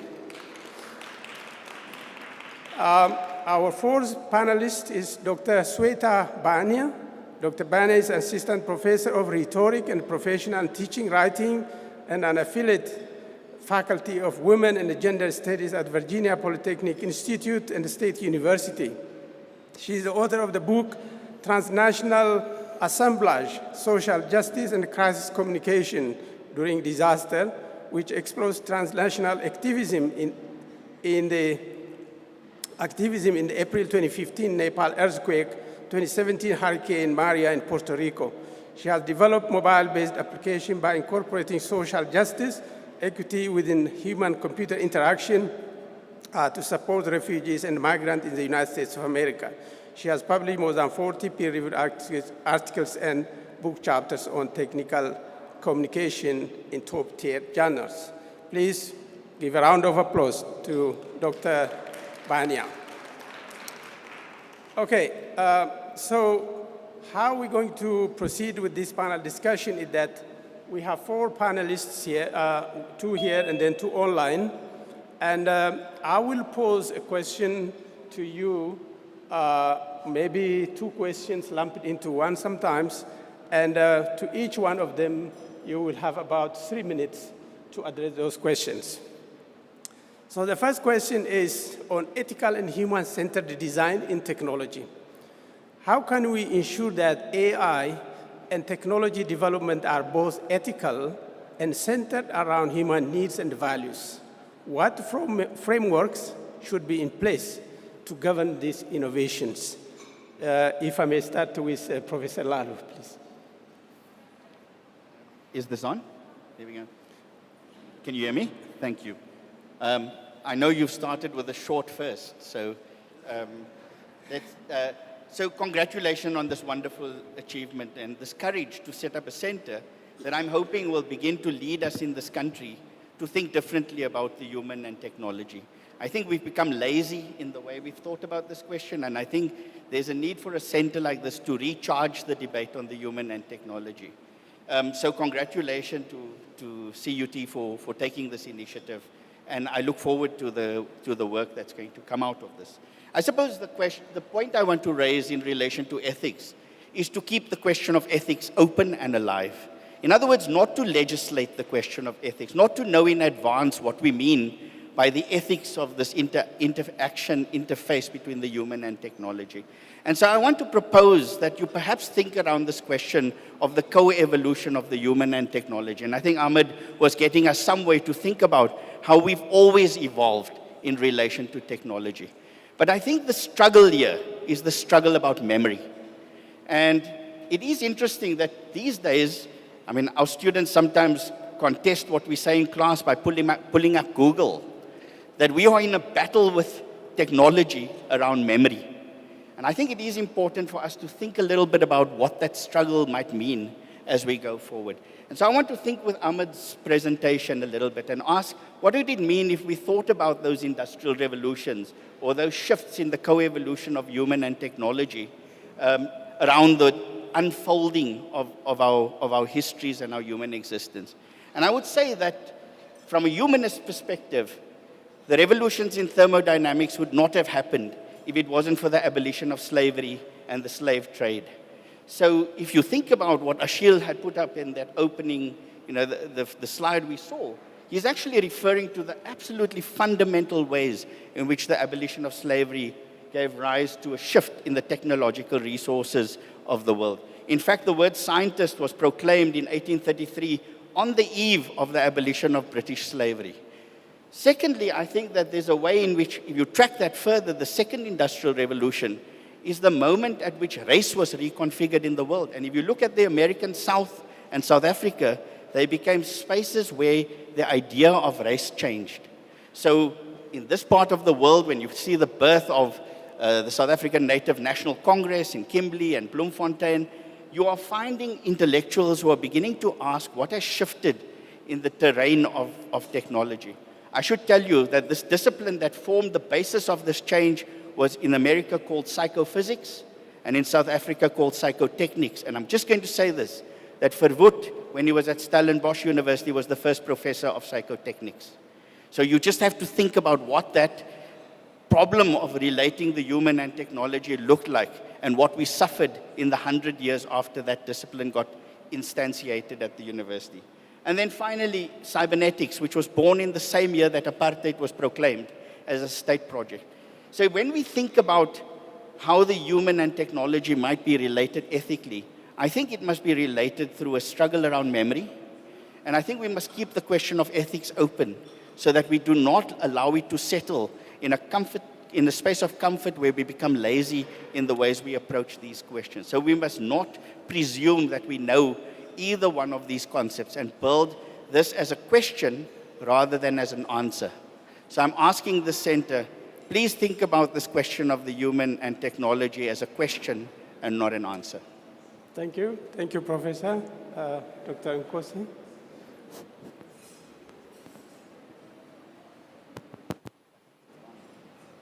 Okay. Hello, is it what? Thank you very much, Professor Olesa. Good afternoon, ladies and gentlemen. No, good morning. I just want to put a disclaimer forward that I'll be giving my own perspective as a layman, not as an expert. A layman in terms of how I see technology and humanities. And for me, the framework must actually be based on a number of, points that I've actually put down as fairness, as privacy, social justice, accountability as well. Because often when people go into communities to look at some of this, the collection of data, for instance, the benefits of actually what that data comes back with does not actually flow back. And therefore, for me, ethics should actually drive everything that we do in terms of that.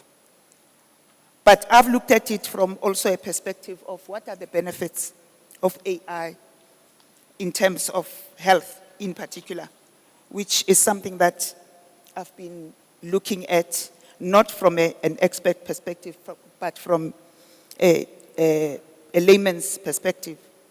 The fact that during COVID, we actually saw the benefits of machines and technology, but also COVID actually benefited us in terms of knowing that we don't necessarily have to go to the office to come back. But going back to people as we navigate this rapidly evolving landscape, it is imperative that we keep our focus on what truly matters. And these are people. Technology has the power to enhance and enrich our lives, but it can also pose significant challenges and risks. As we delve into these themes of human-machine collaboration, human values, social justice, and ethical AI governance, and the impact of generative AI, let us anchor our conversation on people all the time. Our technological investment must reflect the core values of dignity, of autonomy, and respect for all individuals. Technology should also foster connections and not divisions. And I think when you look at what Professor Solomon said earlier in terms of the discrimination that came sometimes with AI, this means that we need to engage with cultural, ethical, and social dimensions when developing new technologies. It is our duty to champion a future where technology empowers individuals rather than marginalizing them.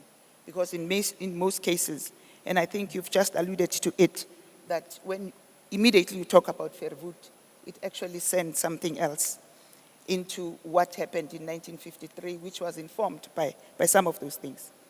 Human values should be a guiding principle as well in every technological initiative. As creators and developers, we must commit to understanding the broader societal context in which our technologies will exist. The framework, for me, transparency is number one in terms of telling people what is it that you're actually trying to achieve and what are the benefits of what you are trying to achieve and who benefits. And I'll give an example. A typical example is when people go into a community, and I think, Josi, thank you very much that you are here. And I think it's a discussion that I and you had in terms of people coming to your community, taking data, developing technologies, or even inventing medications that will not actually go back to benefit the communities that exist. Because there was no transparency in terms of explaining what is it that data collection is going to do to those communities. The online or virtual panelist, may I invite Professor Masinde to address the question, please.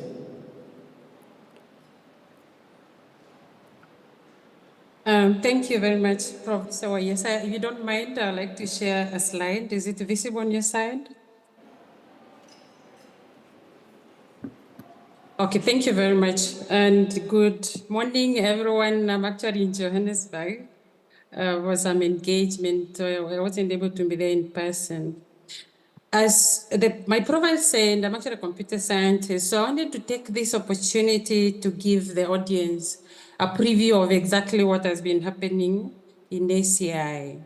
So pre-early 1980s, we were already, a computer science already thinking about creating user interfaces to ensure the computer systems that we are developing for people were usable. At the time then, we were thinking of embryonomics. That's a theory we use in design user interfaces, usability studies, and so on. In the 80s, I didn't join the movement yet, but in the 80s, you remember before 80s, we were using DOS prompt. You know, everything was command-based. But in the 80s, we brought in graphical user interface, and it was possible to see what we call now today Windows. But even at that time then, the issue of cognitive, the imagination, the brain, how does the brain interpret what the eyes are seeing, was already being researched on, and the systems then incorporated that. In the 90s, in the mid-90s is when I joined computer science, so you can start calculating my age.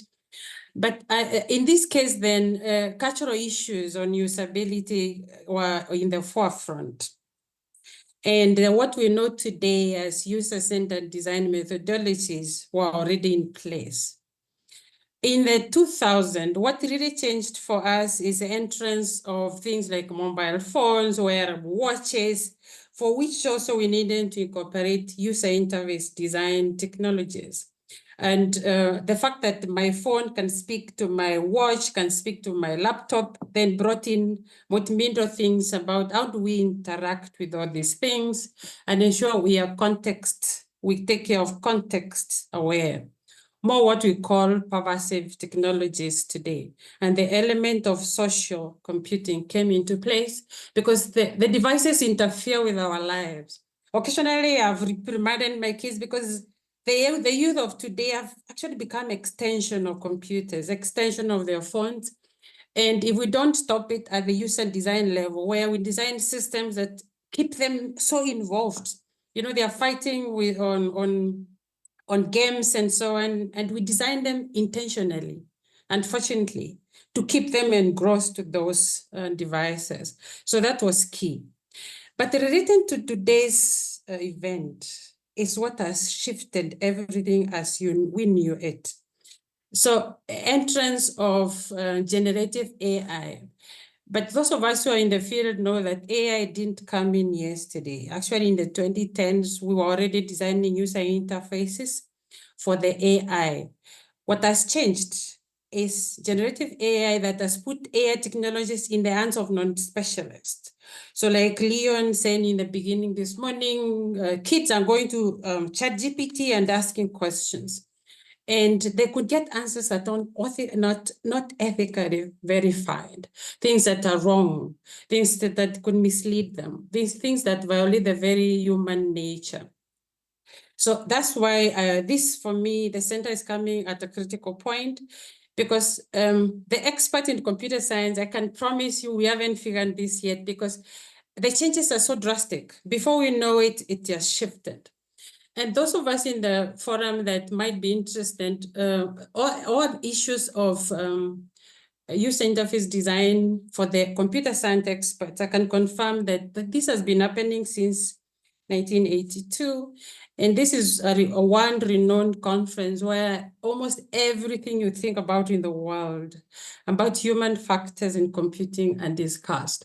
In the 90s, around 90s is when we started accommodating social scientists, because sometimes engineers, computer science, we can be a little bit arrogant. And if we don't bring the human-centric aspect, we'll be thinking about how fast should this computer be? How fantastic should the interface be? But we forget the human element. But in the mid-90s, the social scientists, the human scientists, all of them join forces. So this conference is not usually for just computer scientists. Prof. Wayesa, sorry I took long, but most likely I will not necessarily need to present anything else for the other two questions, so if you allow me, sorry. So a lot has been happening already. For example, UNESCO is at the forefront of developing ethics of AI, and they can confirm South Africa, and especially SADC government are involved. For instance, UNESCO is actually the first, produced the first global standard on AI ethics in 2021. The World Economic Forum is also doing some great work. And as recent as April this year, UN has created what they call Governing AI for Humanity. So AI advisory body, and they produce quarterly report on governing AI for humanity. In South Africa, and especially for us in CUT, also the country has launched the Artificial Intelligence Institute of South Africa. The VC did mention that CUT is host to one of those AI hubs. So from the government point of view, they have clear plans on how to implement these issues. The reason why I brought this is because as we launch our center today, let's also reference what is happening so that we don't have to start from scratch. Interestingly, I'm attending something that might look irrelevant to us. It's the African Aerospace and Defense Show that's taking place between yesterday to end tomorrow. What I learned from here, in fact, I'm glad I came, is exactly how this sector is controlled. And as we launch our center, I think we can take cues from this. South Africa is one of has highly developed technologies for aerospace and defense. And what they do to ensure that they meet the standards, they have partnered with what the organization called AMSCO. So what AMSCO does is that when you bring equipment to the country, they verify them, they check them. They have chambers where they vibrate the agent and ensure that this thing actually does what it says it should do. And in my framework proposal for us is that we need an organization that says, when you import AI technologies from the East, when we import technologies, AI technologies from the West, because unfortunately, like one of the presenters said this morning, there's a probability, a very high probability that Africa will continue using important technologies for the AI sector. So and we just import them, we use them, and no one is controlling them. And for our center then can be that body that can help us, because we have experts in human sciences, we have experts in social sciences, and then we bring in the tech people. Let them tell us, does this thing meet the standards for a girl child in Free State? Does this thing meet the standards for a farmer who is in KZN? And I think that's the umbrella body that we could create through our center. And I was here, then we see the news coming, scary news coming from Middle East, where technologies have been abused, so to say. So as we launch our center today, we just need to realize we are actually launching it at a very critical point, because as we can already tell, AI is going to become a weapon of mass destruction if it's not properly used. So for me, the parting shot would be, instead of making the way we are, where everything I say about AI is stored on my computer, everything I see, I buy, and at the end of the day, we are overloading ourselves with these technologies. And like our VC said, making technology the center and not the human being. And for us to bridge this gap then, that's why ACI come in. Let our center be that place where we create a movement, and it can start here in CUT. Thank you very much, and that's my contribution. Thank you. Thank you, Prof. Masinde. I think you have taken all our time. Okay, next time we'll make it shorter. Next, Dr. Sweta, if you can be brief, please, on the same question. Yeah, can you hear me? Yes, we can Can hear you hear you. me? Yes. So I'll try to be very brief. So I wanted to start with like how Bill Gates has said, like AI is both promising and dangerous. And we as humans and experts, we have to ensure that it serves humanity and does not go out of control. So it's a lot of our selves and how we will use AI or how we will create technologies that will help people. So whatever biases are in the society, AI will also showcase similar biases, and it is our responsibility, and it's not just responsibility of computer scientists, but also like humanists like me, that we can like, how do we think about those biases and having AI kind of preparing AI to not have those biases. I wanted to give an example of a project of mobile application that I gave. I will be very short. So we had these 4 phases of this project. We went to the community. We were trying to develop a mobile-based application for the community of refugee and immigrants. And we went to the community to ask whether or not do you want a mobile application that helps you get US citizenship. So we interviewed women from 17 women from various different countries. And we actually asked them to design what type of mobile application do they want. You can see on my screen that they have handwritten, and these are the women who have never gone to school, who can speak in their language but cannot read in their own language. So literacy level is very less. But what we wanted to do as researcher is kind of bring their perspective to designing of these mobile application so that they have knowledge. They might not have knowledge to code and do computer related stuff, but you can see on the screen that they have like a lot of knowledge about how the application should be.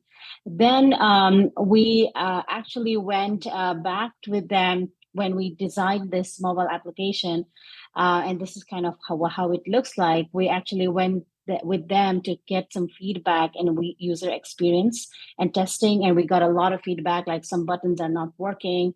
And finally, we launched I'm going to stop share. Finally, we launched the app that really helps them. And that is something designed by them. I show this as an example of how we can collaborate with the community and people whom we don't think a lot of times refugee and immigrants in the United States are considered like very vulnerable, and they don't bring any knowledge. But what I did as a team leader for my project is that I brought the knowledge from the ground up to develop this mobile application. So I just wanted to give that as an example of how we can do things ethically, how we can kind of incorporate public and community knowledge, and especially knowledge of women who are not considered knowledgeable by a lot of societal and educational standards. Thank you. Thank you.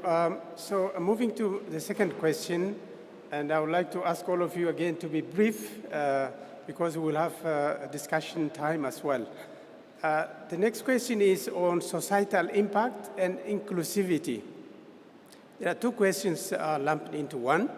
How will emerging technologies transform societal norms, work environments, and personal lives? What are the potential benefits and the challenges, and how can we design technology to be inclusive and accessible to all demographics, including those with disabilities? Yes, Prof. My turn again? Yes. Okay. So I would start by saying that, again, here we must look for the precedents in our in our own societies.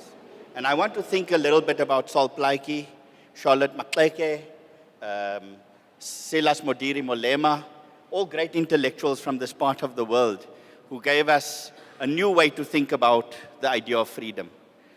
Each of them were trained as scientists. I mean, Maxeke went to Wilberforce College to study with W.E. Du Bois. She was the first black woman graduate in science, and then came back and built a huge tradition of intellectual work that included the idea of women's franchise in the early 1900s. Now, I want to ask something about what we learned from that generation, including across the Black Atlantic, including Du Bois and Booker T. Washington. John Langalibalele Dube, for example, brought the idea of the industrial schools back from the US, from Tuskegee. What do we draw out of that? I want to suggest that we draw another attitude towards technology that's based on judgment. As educators, we are in the business of training judgment. And I think what we need to do is to keep this question of the human and technology in tension, to keep them unresolved, if you like, is to put the question of judgment squarely on the table. And so I want to suggest that in order to think about societal impacts, to think about how normative structures emerge in the society, we're going to train generations of young people to be able to make judgments about technology so that we do not surrender ourselves to a condition of slavery again or to a condition of racism that will be perpetually a decimation of our sensory worlds. Yes. Thank you very much. I think I'm going to be short and sweet. My views on that is that we need to deploy technologies in society that is fit for purpose. We need to interact with the communities and actually address first the needs of those communities before we can actually come up with technologies. For instance, in the health sector, one was able to actually, I've seen building hospitals, for instance, without actually interacting and deploying technology lifts, that when you speak to the professionals that are actually using the infrastructure would tell you that I actually don't want a double story, simply because the lift often does not work in the public space, simply because there's no maintenance budget in government. And therefore, when we started interacting with the professionals, you create structures that are actually fit for purpose. You are able to talk to the professors and the doctors that will tell you that in hospitals we actually don't want computers because we are used to writing, interacting with the patients, which is much better. But also when you look at the issue of the infrastructure itself, if it's a 2-story building, there's no lift, therefore means that the technology cannot even work to save the patients. Thank you. Prof. Masinde, can we go in that order again? Thank you, Prof. Wayesa. I'd just like to add that for me, I would like us to set a target to ensure we don't have negative effect. And I think the best target for us is through education. So we start with whatever students we have, train them to adhere to these rules of ethics on AI. Then we produce workforce that have impact throughout the society. Thank you. Cindy, we are progressing. Dr. Sweta, few words. Yeah, so I would like to think about the issue of digital divide and how a lot of we have like technology progressing in one hand, and the other hand, a lot of community members who may not have access to digital technologies or have access to technologies but cannot know how to use. So I would like to think about digital divide and how it creates and enforces bias and discrimination. And other thing that I would like to think about is like surveillance and privacy questions of how, in various countries, there is like facial recognition system being used to enforce certain type of standards especially for women, and like thinking about like those surveillance practices, how it creates more biases. So I would like to think about those three things. Good, thank you, Dr. Sweta. We are progressing. The third and the last question is on data privacy, which we all experience, and maybe very crucial issue here on data privacy, security, and future trends. What are the implications of increased data collection in the digital age, and how can we protect individuals' privacy and security, and what are the upcoming trends in human-technology interaction, and how we should prepare for them? So I've tried to encourage the new center to think about memory, judgment, and in response to the third question, I would say freedom. I think that what's happening now is a way in which these technologies are being surrendered to a military-industrial complex that Ahmed had called attention to, and some of the other speakers, that needs to be redirected away from the kind of catastrophic and apocalyptic ends to which they're being dispatched. And I'm thinking today about just what's happened in Lebanon, about how quickly those technologies can turn into war machines, and how we must avoid the Trojan horse effect here. So we've got a big responsibility. We have precedents in our world in a fugitive science that was born out of the struggle for black liberation in the early 1900s to think technology in relation to freedom. So the center, I would ask, must be encouraged to think the question about freedom in relation to the human and technology.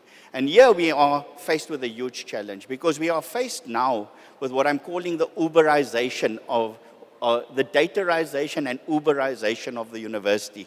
Everything in speed, everything quick at hand, and we're making very, very bad decisions under those conditions of anxiety. So the university needs to slow something down. And part of the center's work would give us another kind of time to work with, to think with, and to remanufacture, recharge an idea of freedom. I just want to say that this also goes to the idea of proletarianization. These technologies, digital in part, are leading to greater and greater forms of proletarianization. Decisions about kidney transplants, for example, are being surrendered and to AI technologies, for example. And there's a big debate about how AI technologies have intersected with medical decisions. What I want to suggest is that we need to think about the displacements that are happening with this technology. Walter Sisulu many years ago intervened on this question. But today, if you look at the retail sector, it's leading to greater and greater forms of displacement of workers in a society that is overwhelmed by unemployment. So this would require us to think very carefully about these two modalities of this technology's use as a war machine and as a form of Uberization of everything.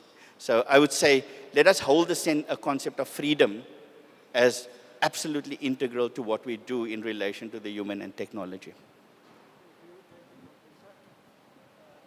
Thank you very much. I think I just want to touch on the legal frameworks. The professor from CUT has already alluded to a framework that South Africa has in terms of the legislation that will ensure that, for sure, each and every one of us in this room gets a call once or twice a day about people having your information without you actually giving them that information. Because at some point in time, you gave someone that information that will actually be sold without your permission. So your rights are actually being infringed. When you look at the retail sector, and as you correctly said, Meta-Al, which is the WhatsApp, you see a message coming up and giving you information that you don't have, but they're also collecting information from you without actually your permission. Identity theft is one of the biggest, simply because you can't actually control who takes your information, what the uses of that information is, and they actually don't even come to actually get your permission to actually sell it to the next person. Data sales, or the selling of data, has become the biggest business. So for me, I think the framework from what the professor has actually said in terms of getting governments, intergovernmental at a continental and international level, looking at your AU, the bilaterals that we actually sign to ensure that we protect the data of people. So for me, yes, it does benefit people, but at the same time, it becomes a menace in society, because you get 10 calls out of 9 calls. It's actually about selling you some form of insurance or the other. Thank you. Thank you so much, Dr. Nkosi. Prof. Masinde, you've touched on your presentation earlier, but if you would like to add some. Thank you, Prof. I'd just like to add one thing. It's about data sovereignty, because if we do not protect the data of CUT, the data of citizen, the data of the continent, like Dr. said there, it will be abused. So we need that framework to protect it. And for me also, the debate would not be complete if we don't talk about data security. Recently, in the public hospitals, data was completely inaccessible because someone hacked into the database where people's clinical data is stored. So in our own center, we don't really pay attention to cybersecurity issues, then our center could become, could be compromised in many different ways. Thank you. Thank you, Prof. Masinde. Dr. Sweta? Thank you so much. So I kind of want to touch upon how like narratives around technology development and everything is mostly centered around the Western countries. And you know how all the innovation is set in the Western countries. And that means that a lot of people who are in the low income countries who actually use these products are not getting all the benefits of these technologies. So I would like us to think about, how do we improve social norms, people's lives equitably? How do we incorporate social justice into the design of technology to make it more inclusive, more accessible, and to making sure that we have computer programmers, developers, humanists, policymakers, society leaders, community leaders, kind of all working together to benefit people who are poor, to benefit people who are disabled, to benefit people, and actually what Dr. Nkosi said, like how do we not scam people, and in embedding all the ideas and principles of intersectionality, inclusivity, and accessibility in fairness and design of these technologies, and kind of sharing the benefits of the technology to wider world and people who might not have access to those would be. I hope that we can work through the center to do this as well. Thank you so much, Dr. Sweta. That brings to the end of question coming from me, but now it is time for the audience. If we have still a few minutes, if you have questions to the panelists from the audience. Maybe until they think a little bit about what to ask, I just want to ask a few more questions on behalf of the audience, perhaps. The first question is, as we look at the intersection of technology and ethics, what do you believe is the most pressing ethical challenge that we must address in the next 5 years, and why? As we look at the intersection of technology and ethics, what do you believe is the most pressing ethical challenge that we must address in the next 5 years, and why? I think I should hand over to you to go first. I think anyone can answer. It could be from the virtual platform as well. I think for me, the most ethical question is really the rights of the individual in terms of information gathering, in terms of data collection, in terms of the technology that is deployed without your rights. Despite the POPI Act, some of these things continue to happen. And for me, it's really the rights of the individuals, the advocacy programs that we can actually come up with. And I hope the research center will look at some of those, particularly in the rural areas, because sometimes we actually go there as experts and think that we are actually bringing development. We forget that people have survived for decades without you, with solutions that actually suits them. Thank you. Thank you, Dr. Nkosi. Any one of you would like to add to that? I hope you heard me from the Zoom link. You heard my question? Yes, sir. Yes, I could contribute. I think from the technical side, the ability to us to demystify black box. What do I mean is that the techie people like us, we develop solutions and take them to the people without explaining to them what's inside down. If we can get over that, I think the human aspect then will come in. They are calling it explainable AI, for example, but it's extremely difficult to actually achieve that. Thank you. Thank you, Prof. Masinde. Question Yeah, from the audience? I'd like to oh, add sorry, a little okay. bit on yes, that. Yes, if Dr. that's Sweta, okay. go ahead. So yeah, I think I want to reiterate the point of like accessibility and that kind of like what Professor Masinde said, that we need things to be explainable. I guess like the developers can design all these things, but I think we need communicators to actually explain things to people and make it more accessible. So I think accessibility is one of the things that I would like us to think for next 5 years.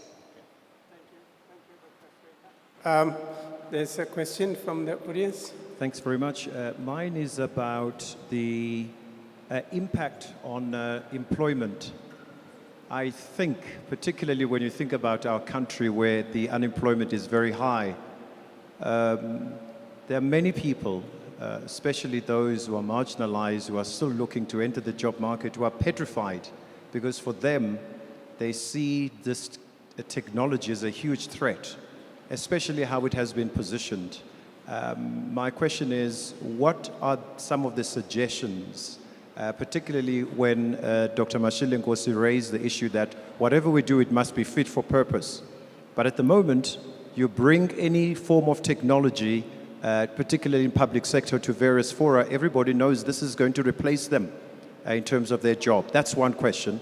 The second one, Chairperson, is if maybe one or two panel members could give advice to government, and I'm sure they're not here, particularly in terms of what regulatory framework should we have, particularly to protect us as citizens with all of these things that are happening outside their domain. Thanks very much.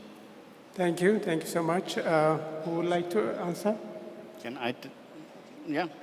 Just very quickly, I think that's a great question and it requires a center to work through this big problem.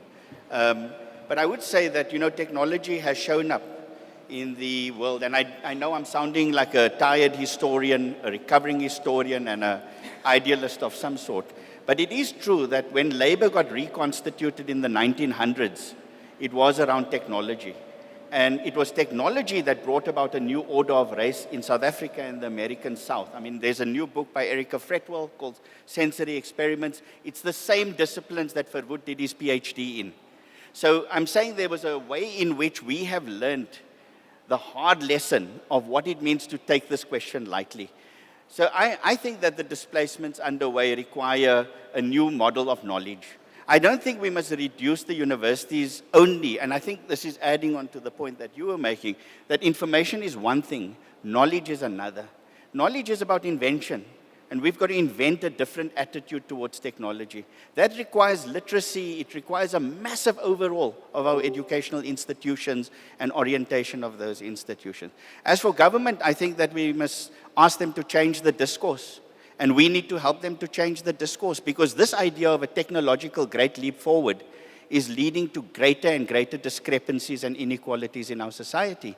And it's producing effects that is beginning to show up as a condition of race that is looking a bit uncanny.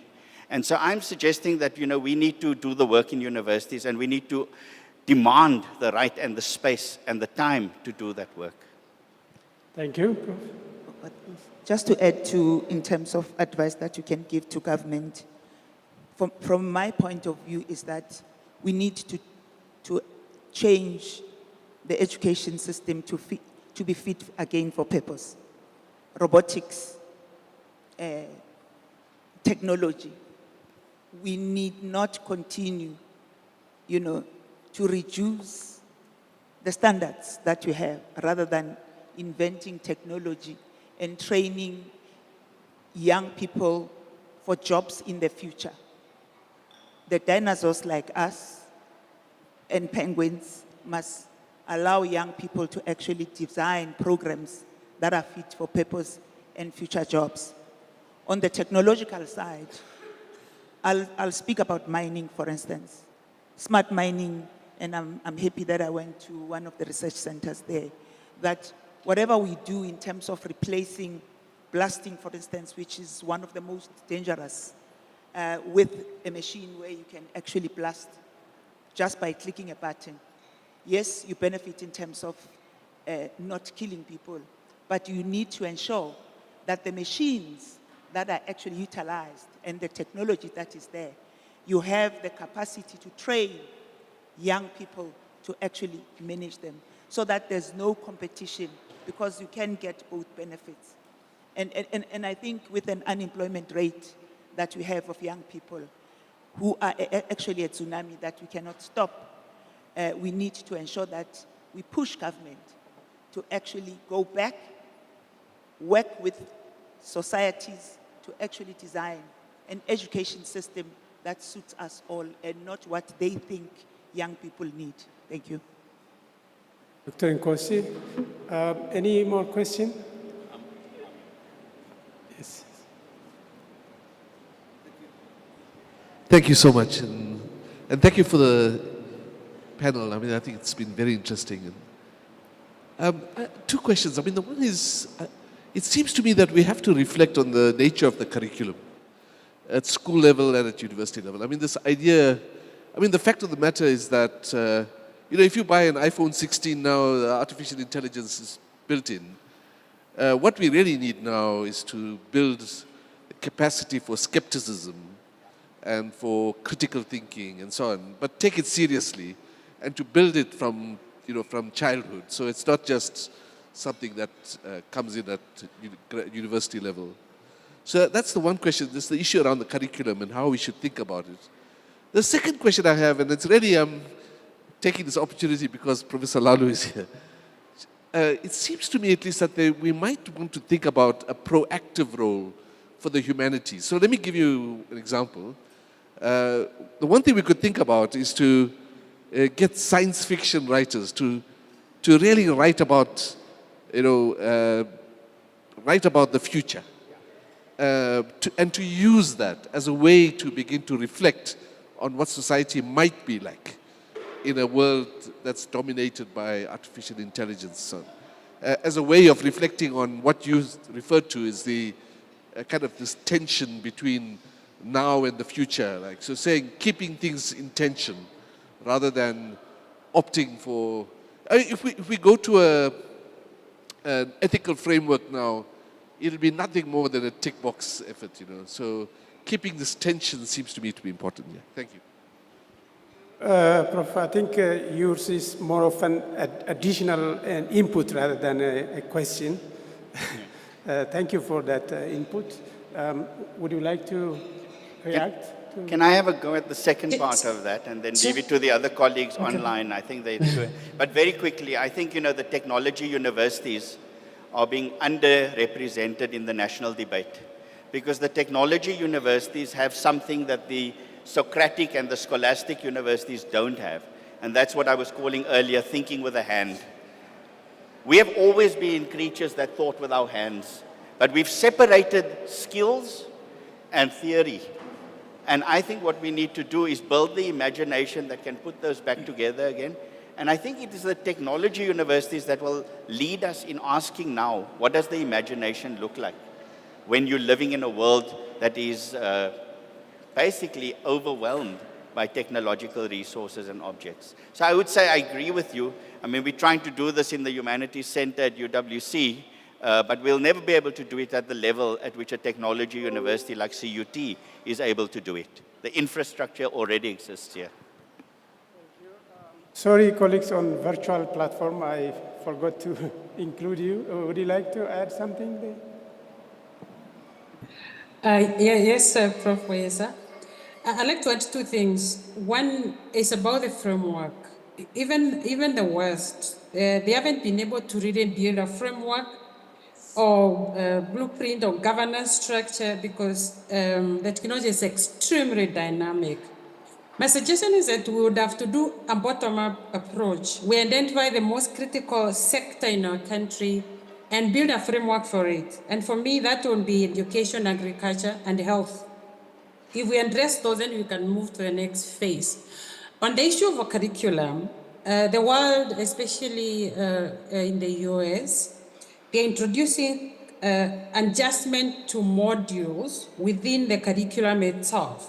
And in fact, CUT, we're also attempting that. If you think for a moment, we are teaching teachers who go to teach computer studies at schools. If we just introduce a module of AI ethics in that BN in education, we change half of the Free State. We change a quarter of the country. So we can do it, but we need to do it piecemeal and very inward looking. Thank you. Thank you, Prof. Masinde.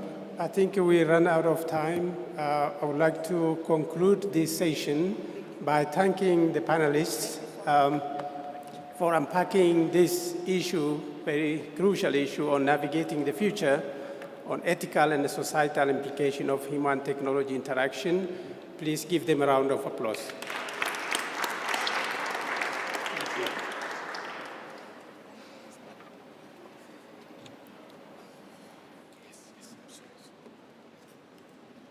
Thank you so much.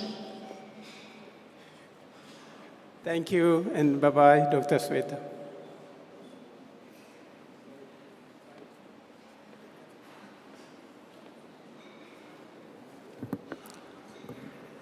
Thank you, Professor Wayesa, and to all the panelists for the robust discussion.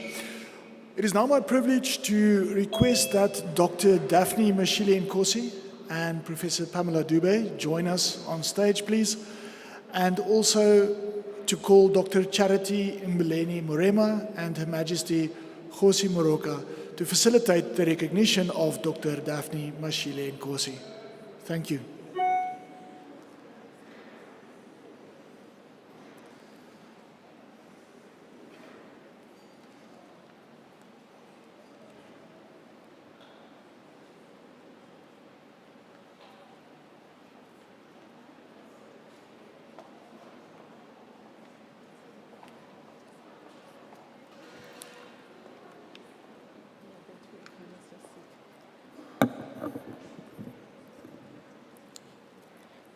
Let me start by recognizing fellow council members who are sitting on table 1 and the registrar as well. Former council member, Mr. Darius Maweni, thank you for gracing us today. And my former leader, former chairperson of Gauteng Growth and Development Agency, Dr. Sibongile Vilakazi. Thank you so much, ma'am, for coming. And the delegation of Dr. Nkosi, all of you, I welcome you. I also want to recognize all the professors that are here, the vice chancellors, the deputy vice chancellors, our friends from Stillman College. Thank you so much for coming. The deans, deputy deans, deputy vice chancellors, Professor Ngidi, Professor Ngowi, you are all recognized. And the whole university community, thank you so much for gracing us today. I just wanted to say that Kgosi, Dumela Kgosi. Dumela Kgosi. Kgosi is Kgosi of Barolomba Seleka from Tabanchu. She's the current ruler of that community. Kgosi and I traveled together with the delegation that went to America. It was a 12 persons delegation.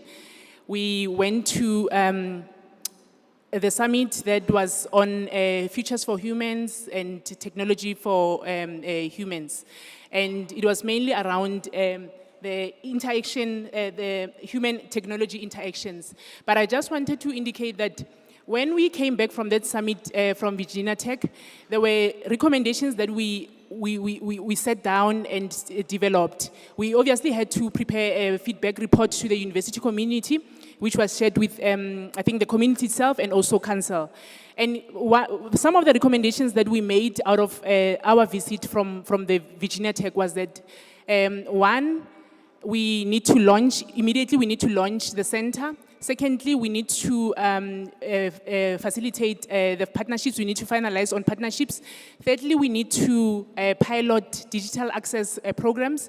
We also need to develop ethical frameworks. And then lastly, we need to initiate AI-infused programs. But I think in all of these programs and projects, what we agreed upon was that all of them have to have a human-centered approach. So I'm very delighted today that one of those recommendations, and in fact some as well, have been realized, one being the launch of the center, and we are grateful that we were led by Professor Dube,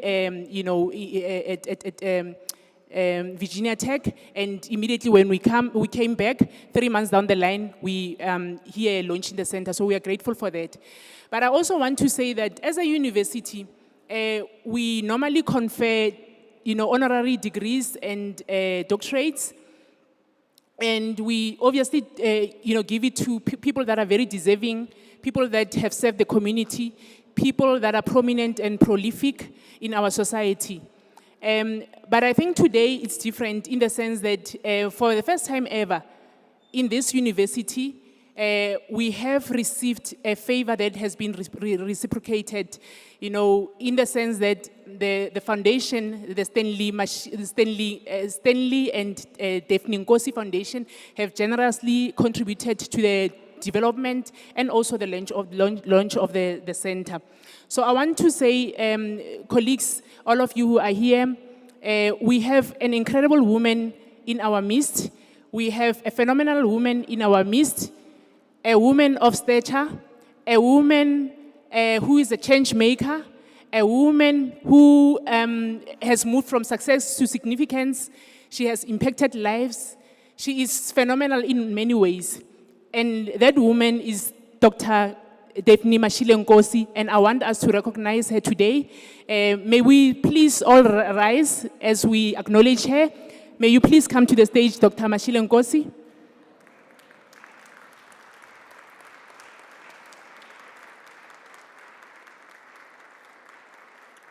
As she comes to the stage, ladies and gentlemen, I want to also indicate that this woman is a mining mogul. She's a mining magnate.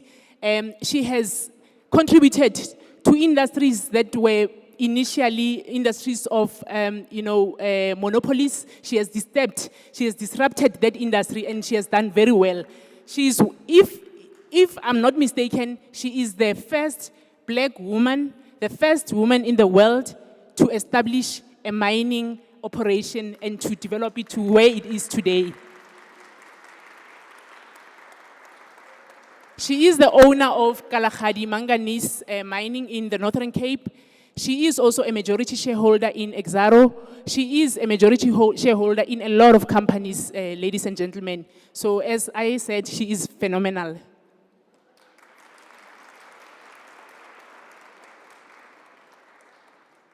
So I will ask, she has also indicated that we call upon Mr. Loisa Manjezi to come to the stage as well.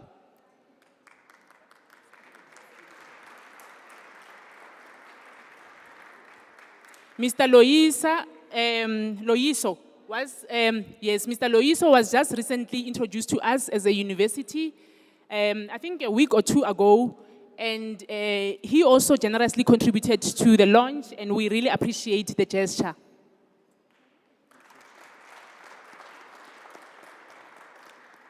May I then call upon those that are supposed to bring upon the check?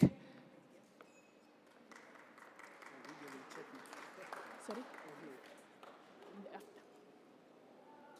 Ladies and gentlemen, as you can see, we have been generously donated 10,906,000 rands. I'm even struggling to even listen properly. 10,960,000 rands.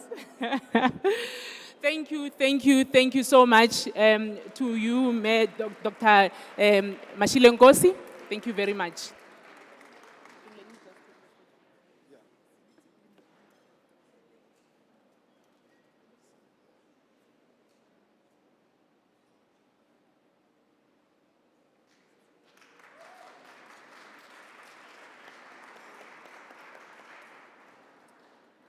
Thank you very much. Dr. Nkosi, are you going to give us an address or you want Mr. Loyiso to just give some remarks? May you please come through. Thank you very much, Council Chair. Thank you, ladies and gentlemen. All protocol is observed. I just want to clarify that Loyiso came here today kicking and screaming because we were sitting in a meeting last week and I said, I'm going to the CUT and we need money for the research center. And I said, just scratch around and see how much you have.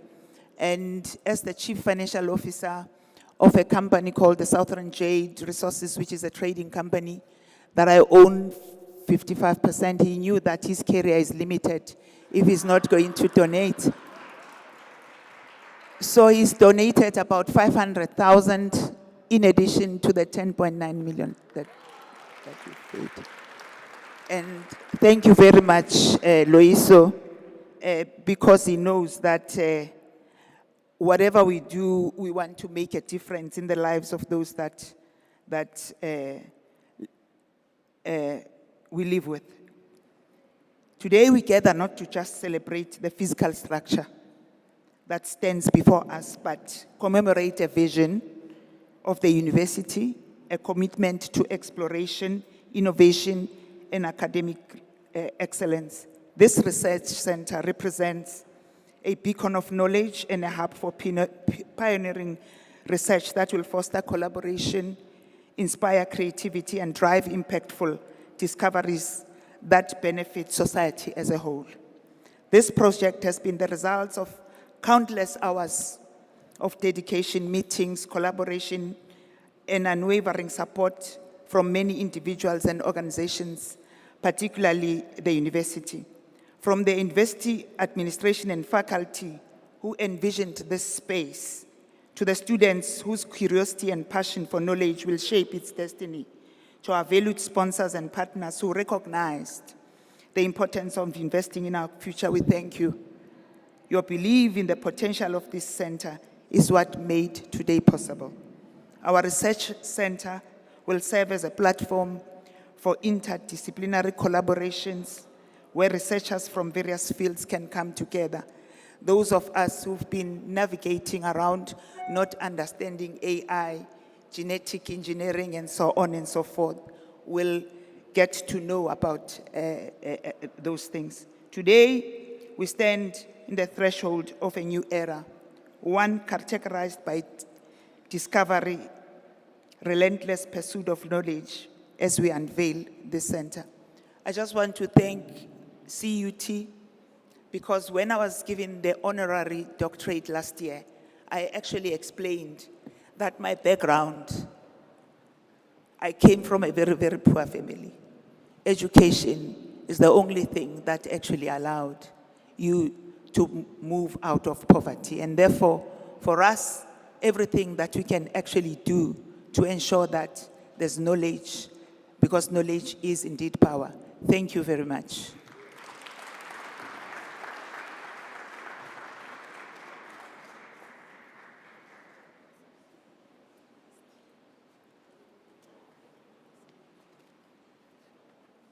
We are now going to, thank you so much, Dr. Nkosi.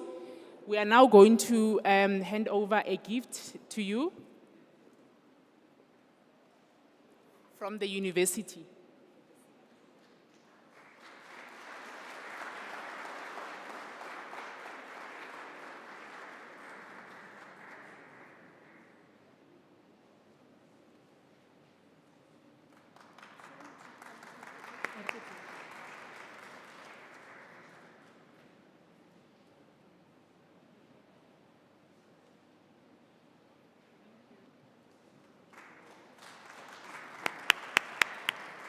Thank you very much. I think Khosi and Dr. Mashile, you can sit down. Dr. Mashile and Khosi, you can sit down.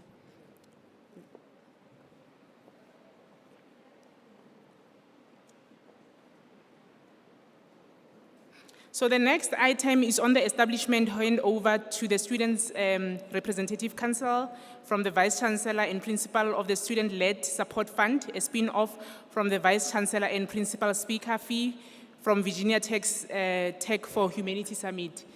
I just need to indicate that when I received an email from the VC indicating that she has been requested to be a keynote speaker at the summit, and over and above that, she is going to receive 10,000 US dollars just for speaking. Just imagine, just for talking, 10,000 US dollars from the Henry Luce Foundation.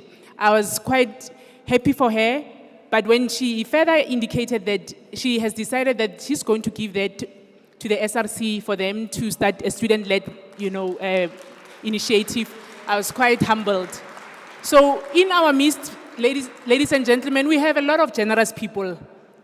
In terms of the knowledge, your Professor Bowers, in terms of knowledge as well, and money and the likes, we've got a lot of them. So we are really, really, really blessed in this university. So let me call upon the SRC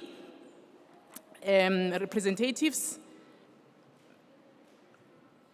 Mr. Dr. Karabo Sebake,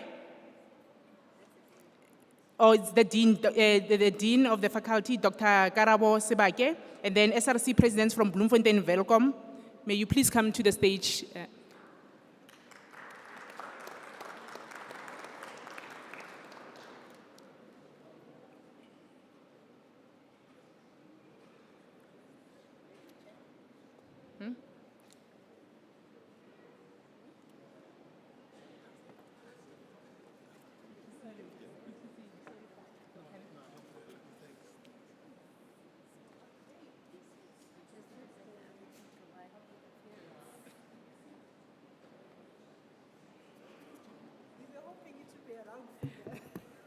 Ladies and gentlemen, 182,725 rands donated to the student initiative by the VC. Thank you very much. VC, would you like to make some remarks? Okay, let me just take a photo.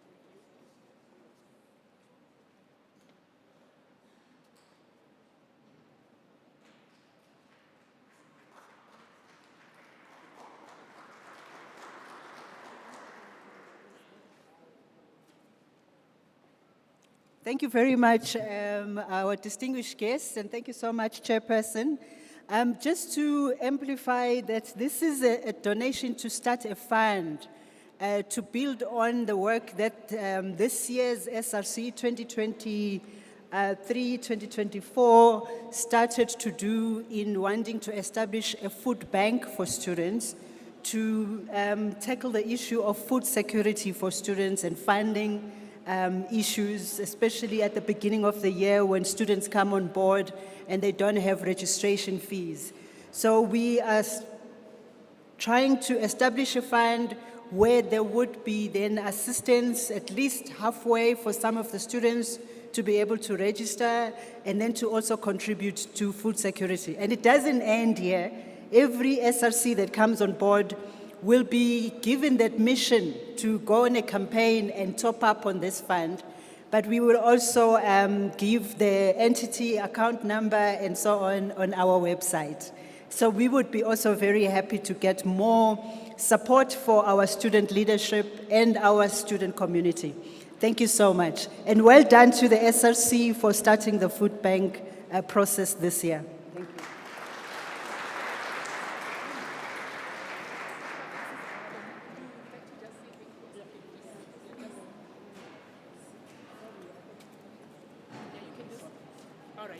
Let me ask Dr. Sebake just to give a few remarks before we close on this matter. Well, thanks, Program Director. All protocol observed. Vice Chancellor, thanks very much. You have demonstrated that indeed your passion of building a Central University of Technology as a university that is student-centric, and that has been demonstrated by your ability to really donate that formidable fund to give another black child an opportunity to indeed excel. And therefore, colleagues, I think it's very important that we recognize and note the fact that student indigency in higher education is part of what has evolved in the current mode of higher education. And therefore, the response to build a university fit for purpose require all of us, all-sidedness, to come together to ensure that we support our students and really indeed we put our hands to stem out the triple challenges of unemployment, poverty and inequalities that continue to persist in our current epoch of democracy. And therefore, I wish to thank you again, Vice Chancellor, that even tomorrow, when you have such, remember, building a university that is student-centric requires continuity, sustainability of that passion. Thank you very much. Thank you so much, Dr. Sebake. I think the students have already indicated that they are appreciative of the gesture and they don't need to say much more. Thank you so much. So, ladies and gentlemen, we've come to the most important item on our agenda, which is a lunch break. Lunch is served. There are 2 stations on the right and also on the left. Enjoy. Thank you so much. Bye.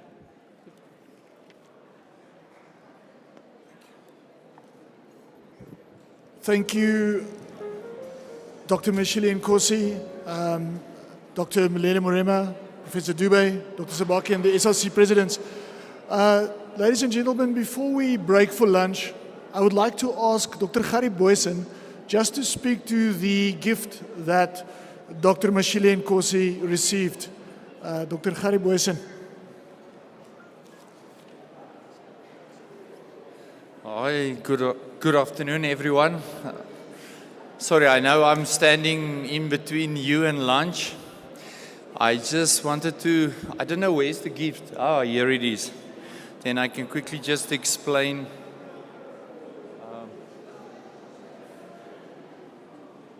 Sorry. Can we just take it out? Putting it on the plane. Yeah. Okay, so the gift was 3D printed here at the CRPM. It was designed by one of our CRPM staff members and a postgraduate student. You will see the inside is actually rotating. So the top part is printed in nylon material, in powder layer by layer. You're going to ask me the cost of this. The machine that printed this is around 5 million rand. And then the bottom component is titanium, that we use also for the implants. Yeah, it's a custom design. It's a bespoke special trophy. Thank you very much.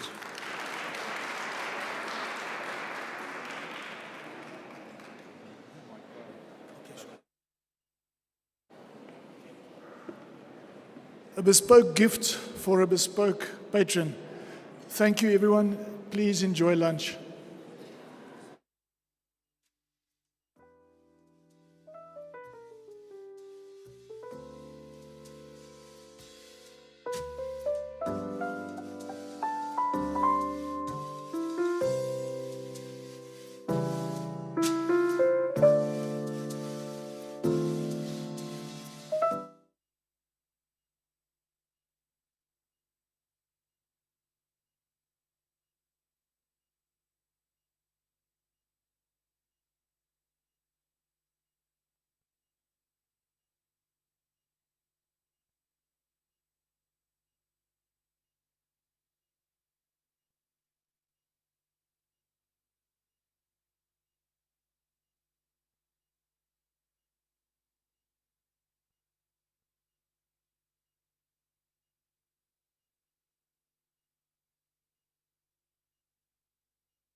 Welcome back, everyone. I trust you feel invigorated and ready for the second half of the program. Our next presentation will be facilitated by Dr. Fallon Wilson, and joining her on stage will be Dr. Isaac McCoy, as well as Dr. Craig Sories. The title of the discussion is Broadening the Human-Tech Interaction Conversation on Campus to Include Social Science and Humanity Faculty. Please help me welcome our guests.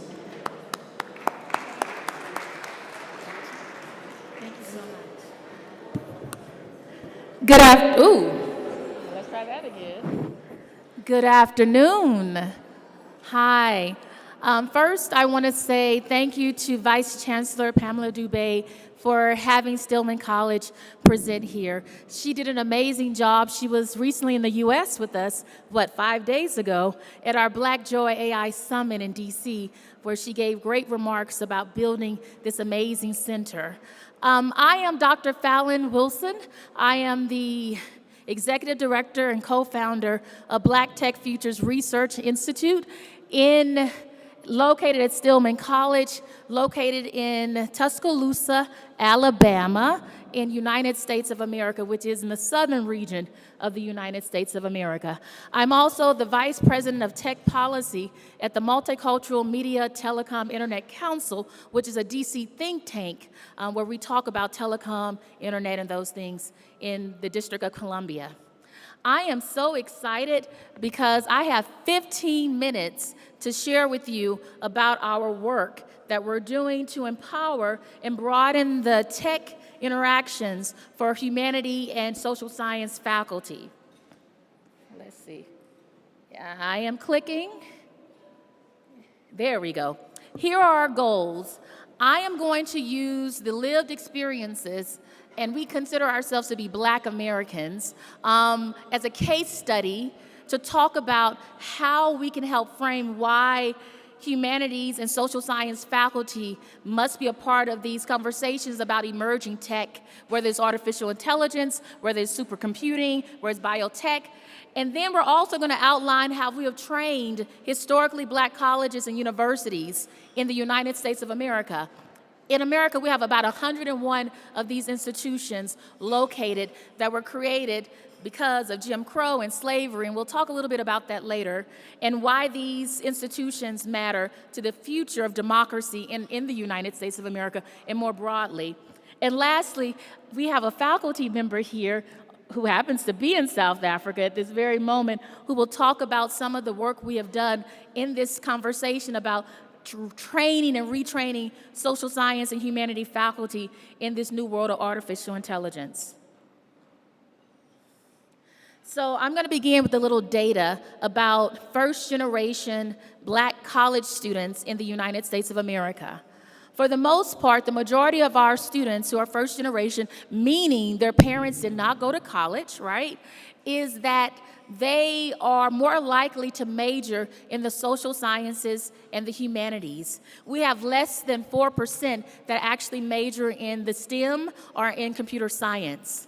And so they are taking psychology, sociology, econometrics, they're doing art, they're doing religion, and they are going into those same types of fields and careers. They are social workers, they're education leaders and teachers, and on the high dimension of science, they are nurses. And so there's a huge disparity between the number of amazing occupations we have in technology in our country and the lack of representation of Black Americans in those fields because they don't major in it in our schools. And we'll talk a little bit why that is the case in a few minutes.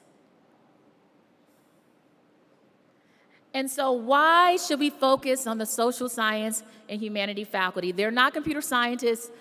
Matter of fact, I don't know about you, Dr. Dubé, you had to force them to get online during the pandemic, and if they are tenured faculty, they probably said to you, do I have to? Can we not figure out another way to do this?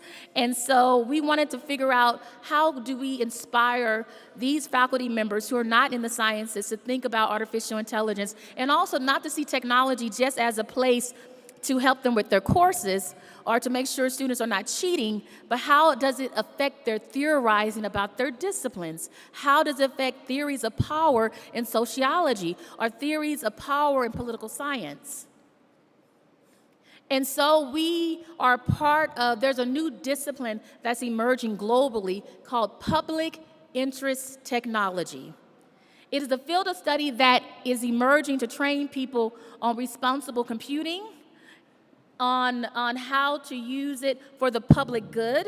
Many of us only think of public goods as roads and parks, but public good or public service is also a type of being, a type of good for every member of society can use that's available.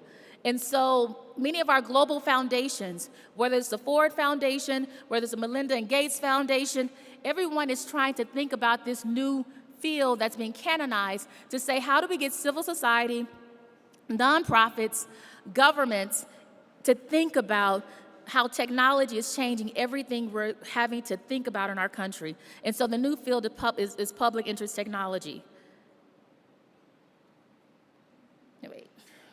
And so we use this new framework of public interest technology to work with the 101 historically Black colleges and universities in the United States of America.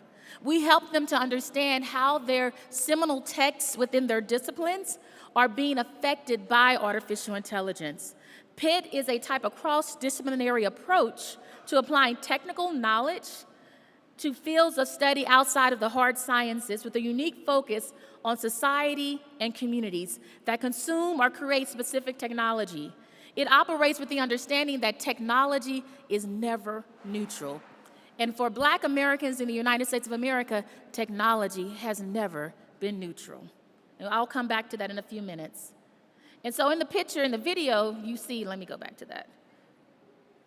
These are the new robot dogs came out of MIT, Boston Dynamics, and they are being used now in the United States of America to help police our neighborhoods, to make sure that the public good of safety is paramount in our communities. They're also being used to deliver all types of foods and services.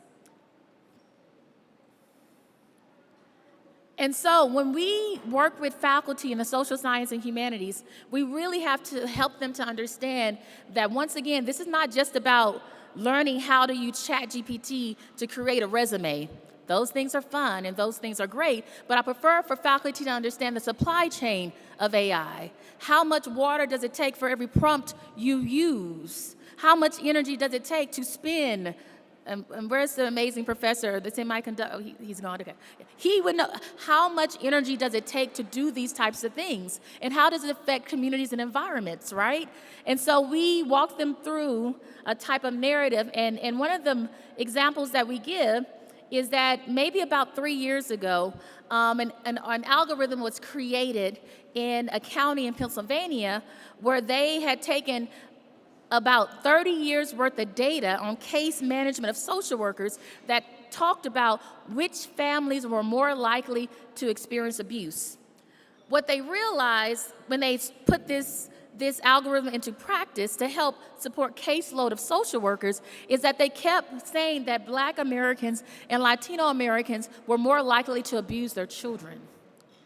But it was because the caseworkers weren't filling out the paperwork correctly. It was because the data was biased. And so they had to roll that back. And so we work with the political science professor to say, what type of power dynamic, or with the social worker, what type of ways that we can think about data collection and management so that we don't necessarily have these types of erroneous outcomes and these erroneous patterns that the AI would see in this data because it was bad data collection, right? And so we really work with them to try to figure out hard and real-life examples to help them to think about theories of sociology and social networking. What does it mean when certain groups of people have access to digital resources and others don't? What does that mean about social groups? How does it affect the behavioral sciences and those types of things? And so we literally go through this step by step with them.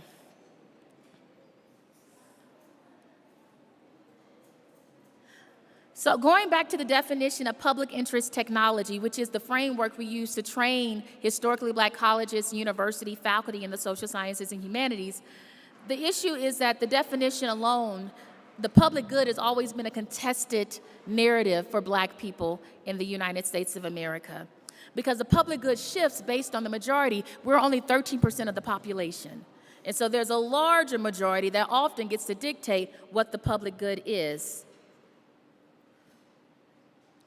And just a little history moment here, the public good has always been challenged when it comes to racism in our country.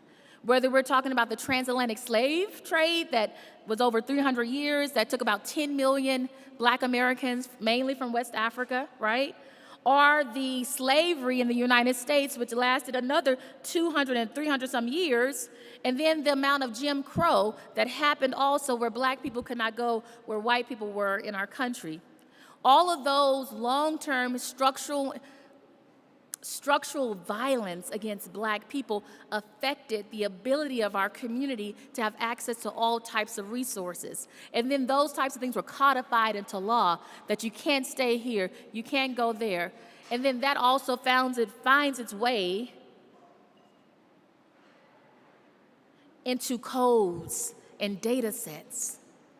What we realize is that most of the data that we have about Black Americans in our country is deficit data. Either we're overly sampled or over-indexed in data that either shows Black people as criminals, as people who do not have futures, people who are always sick.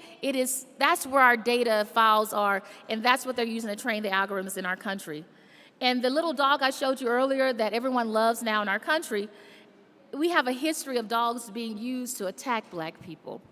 The idea that now they're using data to be able to create these new robot dogs that don't get tired should give us all alarm for how technologies or carceral technologies in using AI can surveil and track people that look like me. Which is why the humanity and social science faculty have to help to think about how power and power dynamics are part of these things. And earlier I told you that less than 4% of first-generation Black American students are in the STEM and sciences. It's because our libraries and our schools and public schools are woefully underfunded. They don't have computer science professors. And so how do you go into it in college if you don't have it? And so it's like a systemic, intersectional compounding of disparities that we have to work through. And because of that, we frame our narrative of teaching social science and humanity faculty through the lens of Black public interest technology. We talk about the historical legacy of Black people in America fighting for civil rights, looking and finding resources when there was none, and cultural identity as a part of how we get people to think about who are not science related or don't think they can do math because of the many stereotypes, to help them to think through it. And so our definition and what we train on is the study, translation, and application of technology, whether that's, once again, artificial intelligence, whether that's other types of emerging tech, to advance the economic, social, emotional, political, and cultural well-being of Black communities such that both the individual and the many Black communities in the United States diasporically achieve liberation and create joy. Because for us, we don't always ascribe to the notion that the robots are going to take over and the world is going to be doom and gloom, because I think our people have always lived in a sense of racial alienation, have always had to figure out how to move forward and how to find joy. And so Dr. McCoy is going to talk more about our curriculum.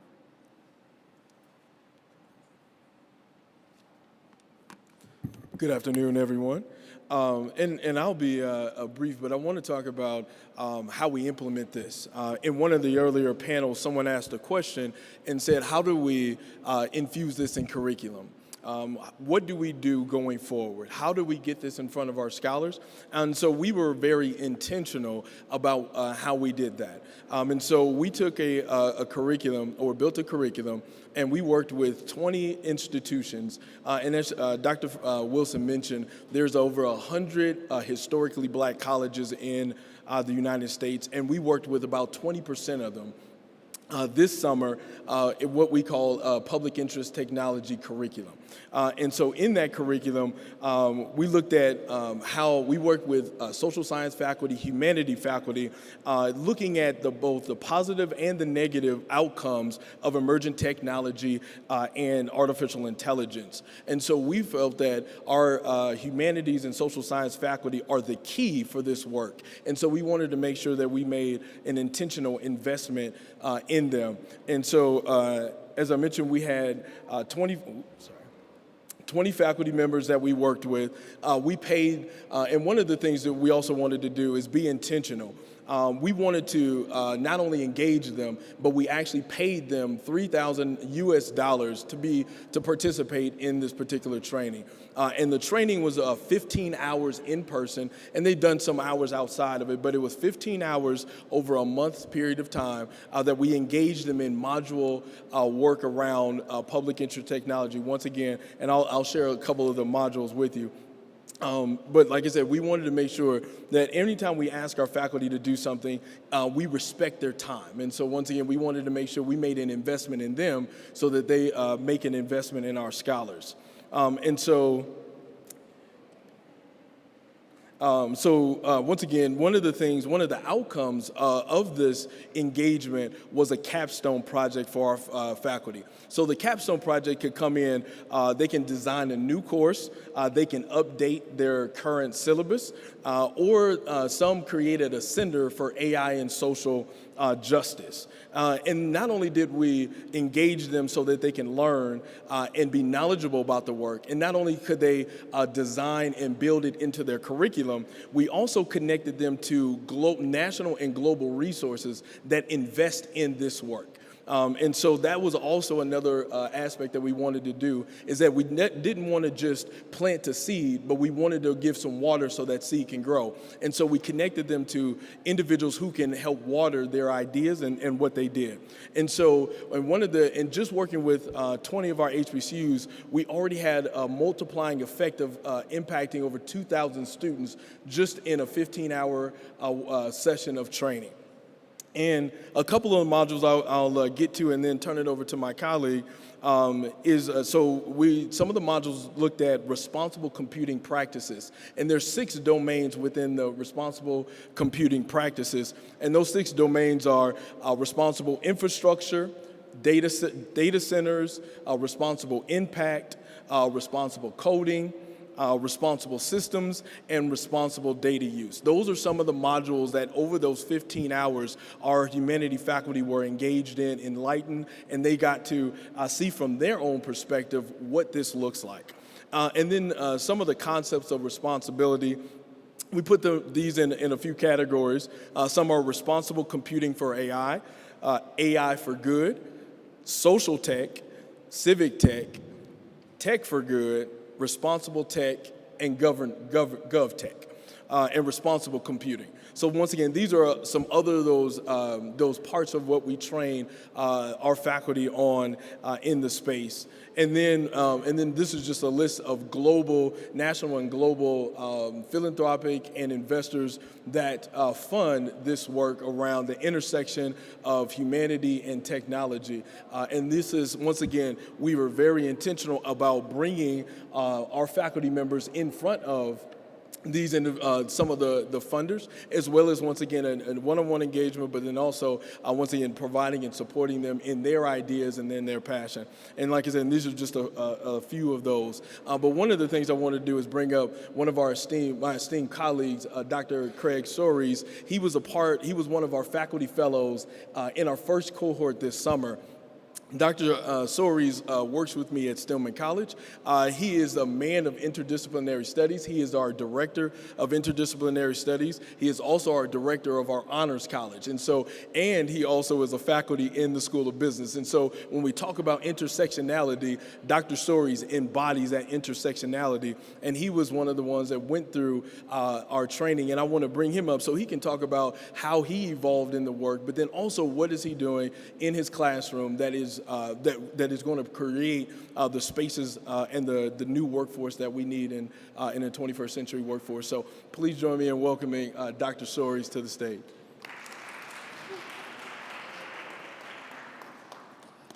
All right, it's such a pleasure to be here with my colleagues and with all of you.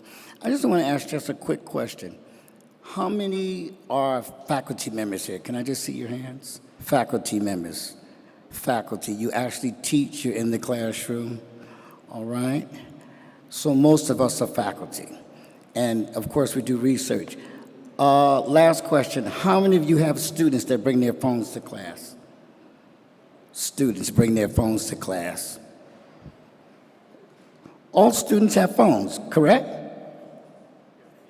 Let's try it again. All students have phones. Okay, I'm also a preacher, so I'm used to engage. Let me ask again. All students have phones. They sleep with them, they eat with them, they wash their face with them, they go when they're having a shower, the phone, it's everywhere. Thank you. So as a faculty member, I was excited to be introduced to Dr. Wilson and of course, my colleague and friend here. We engage on a regular basis. I was invited to look at what technology, what the future of AI, how it is affecting us as people of African descent, first of all. And I'm not going to reiterate anything that's been said, but I just want to piggyback on something. Culturally, people of African descent in the United States have been left out of the mainstream. So since historically we have been left out as people of African descent, it made common sense to me in these seminars and workshops when I was challenged to look at the fact that artificial intelligence, for example, is biased. I had never thought about that. Now, I had some brief experience using artificial intelligence, and let me say one thing about the students with phones. Students are more adept and more aware of AI than most faculty members are, unfortunately. And they are using AI, whether we like it or not. And I call AI Google on steroids, basically. So I had to, that's the best way I could phrase it to them. I had to figure out a way, and when the seminar came, it helped me to put into a framework, how do I position myself as a faculty member, as a director of 2 institutes on campus? How do I embrace what they live, eat, and breathe with 24 hours a day? How do I incorporate the door to technology into the classroom and then encourage other faculty members to do likewise? The biggest challenge, and still is, it was my challenge before the workshops and the training, was winning faculty members to accept the fact that students are engaged with AI and technology more so than they are. That was one of the biggest battles. But through the training and the seminar, I was able to put together a course that actually teaches and trains faculty and students on the beauty of AI and to help them understand that AI is not going to take over the world. It's not going to outthink us. And for some people that are very nervous with this, it cannot generate what we don't feed it. And if we feed it the right information, and this is the beauty of the project that Dr. Wilson is heading up, if we feed it the right cultural information, it will treat us well. Now, I told my brother recently, I have one older brother, he's just an AI fanatic. I told him, I said, I named my assistant recently. He kind of looked at me. I said, I pay him $20 a month, less than, what is that, 70 cents a day, less than 70 cents a day? And I named him Oscar. Since I talk to Oscar and deal with Oscar every day, I'm training Oscar, my AI assistant, how to work with me and how to function in a way that makes my job easier. I am sure everyone would like to minimize or cut down some of the long hours we put in academia. I know I would like. And AI and the training I received helped me to understand that I can train it to anticipate some of the things I'm going to ask it. For example, When I was asked to do the capstone, I explained to Oscar what I wanted to do. I wanted to put together a course that would help train faculty and students in the positive uses of AI, and it gave me some parameters, it gave me an outline. Now, yes, we have to tweak it, and I tell my students as I'm explaining to faculty, do not encourage cut and paste. And I know you all don't experience that, but in the US, we've seen a lot of cut and pasting. No, train your students and train yourself to use artificial intelligence to enhance and to expand what you're thinking about. So for example, I put together a 16-week course, but it is a culturally sensitive approach to artificial intelligence. This could be transported to any nation, any culture, any community, any institution, because every institution, every country, every community has its own particular culture.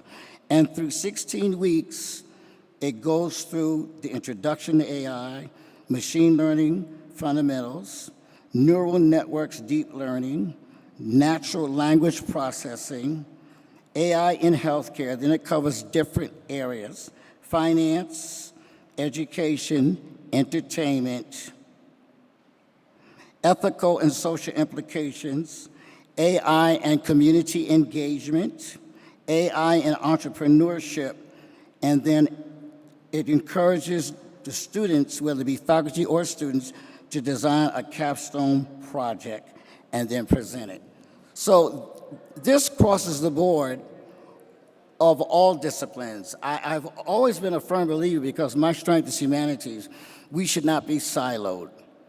We should be transdisciplinary and multidisciplinary and interdisciplinary at the same time.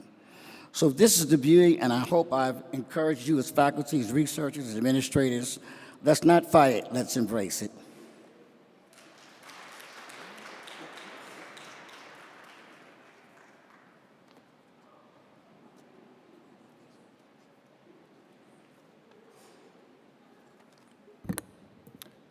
Thank you, Dr. Wilson, Dr. McCoy, and Dr. Soares for, dare I say, an inspiring presentation. Our next presenter is Professor Alfred Ngowi. Professor Ngowi will be discussing the supremacy of human dimension in technology advancement. Welcome, Prof.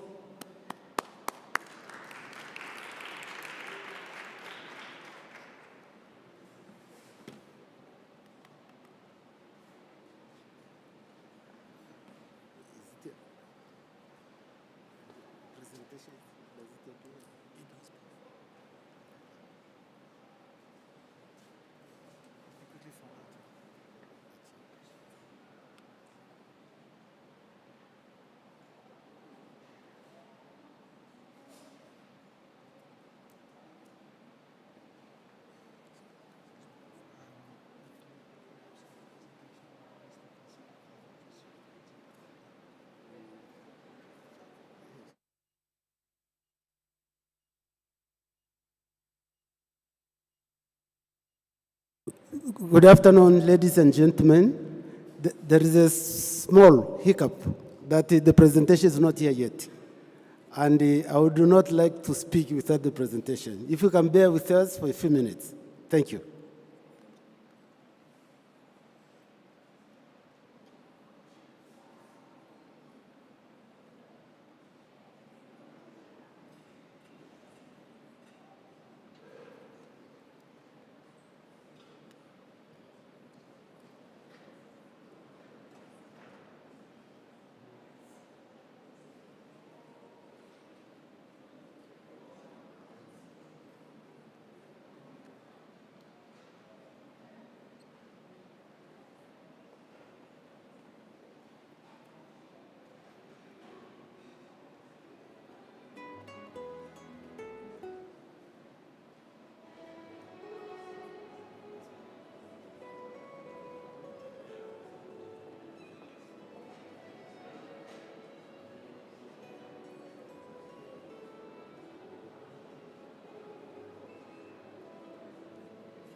As I've mentioned earlier, we all have our day with technology. Welcome back on stage, Prof. And Vitality Health will thank the technology for you getting your steps in. Thank you, Prof.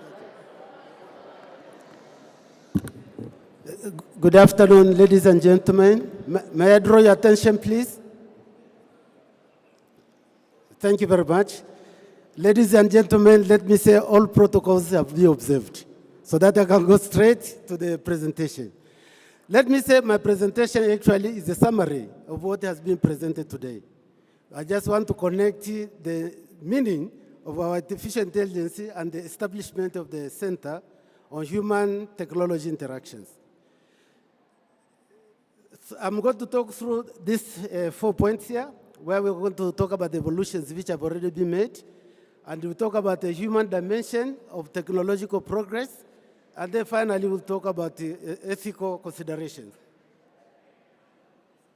As has been indicated, I think Professor Bauer mentioned the 4 industrial revolutions. I'm not going to repeat them here. I'm just mentioning them in order to highlight one important point. In the first, second, and third industrial revolutions, Africa was not a participant, South Africa particularly. So we are spectators and we are consumers of those technologies which were being developed. So the reason I put it here now is that on the fourth industrial revolution, the president of South Africa undertook that South Africa should not be left behind. So he formed a commission, presidential commission, which now put a roadmap of how we should participate in the fourth industrial revolution. And artificial intelligence is on the pinnacle of these recommendations. I want to show this picture here to show now the first, second, and the third industrial revolutions. If you see at the bottom, the curve on the black line, it shows the first, second, and the third industrial revolutions. They were increasing linearly. Linear increment, it means something you can predict. You say, oh, next year it's going to be this way. But if you see the red line there, that is exponential. So today you see technology is working a particular way. You wake up tomorrow, it's completely different. And the reason is that it is not directed by one technology. There are several technologies, up to 15 of them. And if you combine 2 technologies, they give you another possibility. And artificial intelligence has been found to be a pinnacle of all those technologies. If we combine artificial intelligence with another technology, it will give you exponential rise. So it's important for us to take care here that if we don't participate, we'll be left so far behind. So really we need to take part in that one. The next slide here is to show the rise of agriculture, because agriculture is the first activity which humans did after leaving the cave. They domesticated some animals and they started to grow some crops. So if you look now, everybody can participate in agriculture. And this other technology, you need some kind of equipment, etc. But agriculture you can do with your own hands. So if you look on the curve where we say agriculture 1.0, that's why human beings were using their labor force to produce crops and the others. But then, as population continued to grow, they couldn't cope. So they had to use animals in order to increase productivity.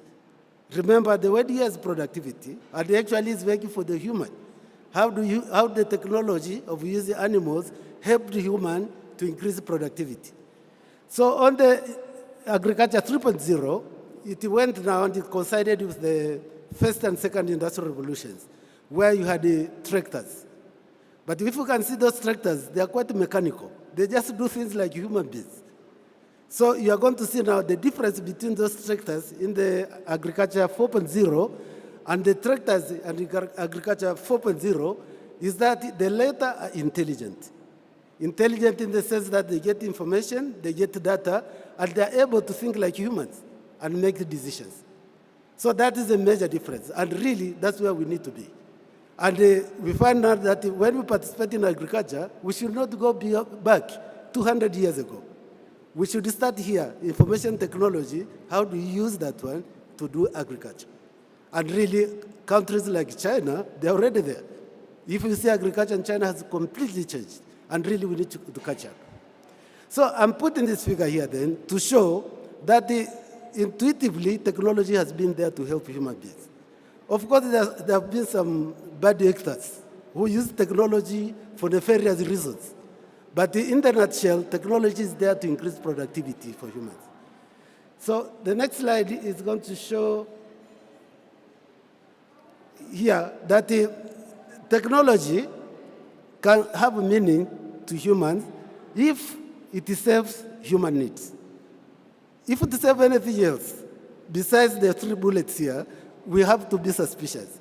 The second thing, it must uphold values, because communities have got values.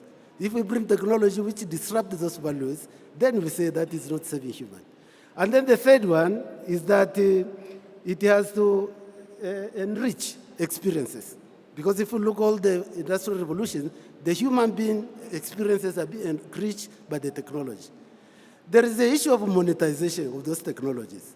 You find in some cases, it becomes overriding aspect.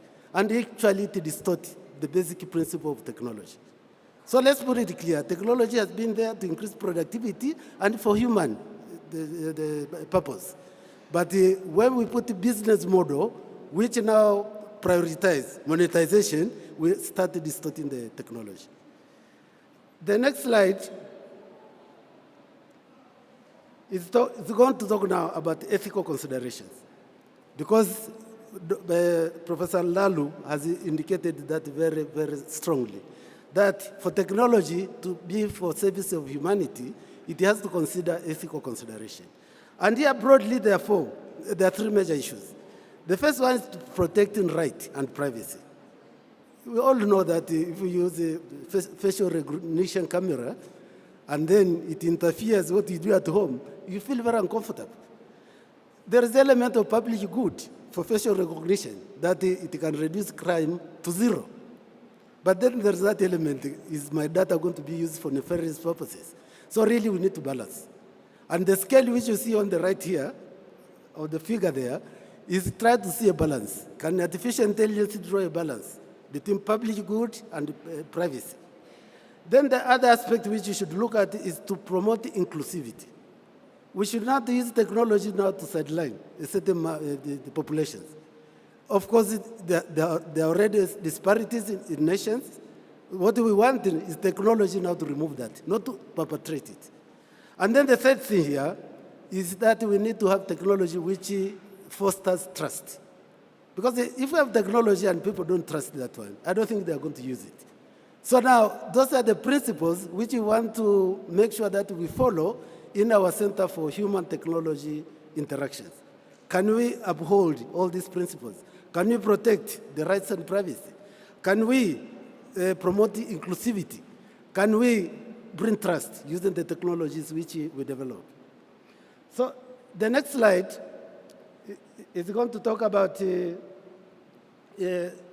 launching our center now, the promise which we are making to everybody, so that when they come to the center, they should understand what is our vision of the center, what is our mission for the center. And if we look here carefully, we are talking about the human dimension be at the center. From our own vision, where we say now that we are able to pioneer innovative research and transformative practices that ensure technology enhances human well-being. Really, I don't know how many times I should repeat that. Human well-being is what our technology is going to work around. And then inclusivity. We don't want to see certain sections of our society excluded by the technologies which are going to develop. And then the issue of sustainability and social progress. That is our vision. Our mission, the purpose of this center to every day, where we wake up and the activities which we are doing, is empowering society through ethical, inclusive, and innovative technological advancement. If we can have those 3, then it means that we are doing the right work for humans. So the next slide is just going to talk about action, our promise for action. We have agreed now that we are going to work with machine. The figure there, it shows the robot and human, that we need to collaborate. We need to see what can machines do better than humans, and leave that to machines. But there are things which machines cannot do as good as humans. We must identify those ones and make sure that we perfect them so that we can work seamlessly with machines. So what it is easily saying here now, we want to place again humanity at the head of technological advancement, and they want to ensure that every innovation serves greater good of humanity. And finally, we want to uphold dignity of all people. Colleagues, when I talk dignity of all people, it may be a simple word, but we abuse that dignity several times. There are people who consider that they are nobody, they are nothing to be brought on the plate. But if we have technology which considers everybody and they uphold their dignity, it is going to be upheld by everyone. So, ladies and gentlemen, let me just conclude then by saying, since man left the cave, technology has always been there to uplift the productivity of what they do. And it has been for the good of humans. Again, let me repeat, their nefarious players who use technology for their own things, to make military equipment, to make drones for war, etc. Let's not lose our focus because of those bad players. Technology has always been there to uphold the productivity of a human being. And then we say, technology starting from advent of fire, it has helped humans to mitigate the situation they find in different times of nature. If you use technology, it helps you to mitigate the different challenges which are brought by nature. So finally, I would like to say then our Center for Human Technology Interactions is promising that it is going to uphold these values. Thank you very much for listening to me.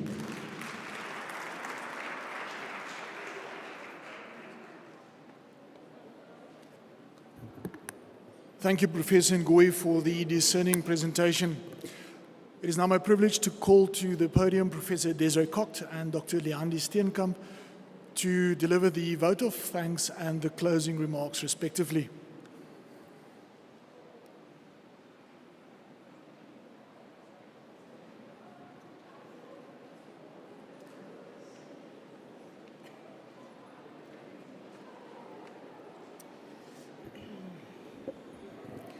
Ladies and gentlemen,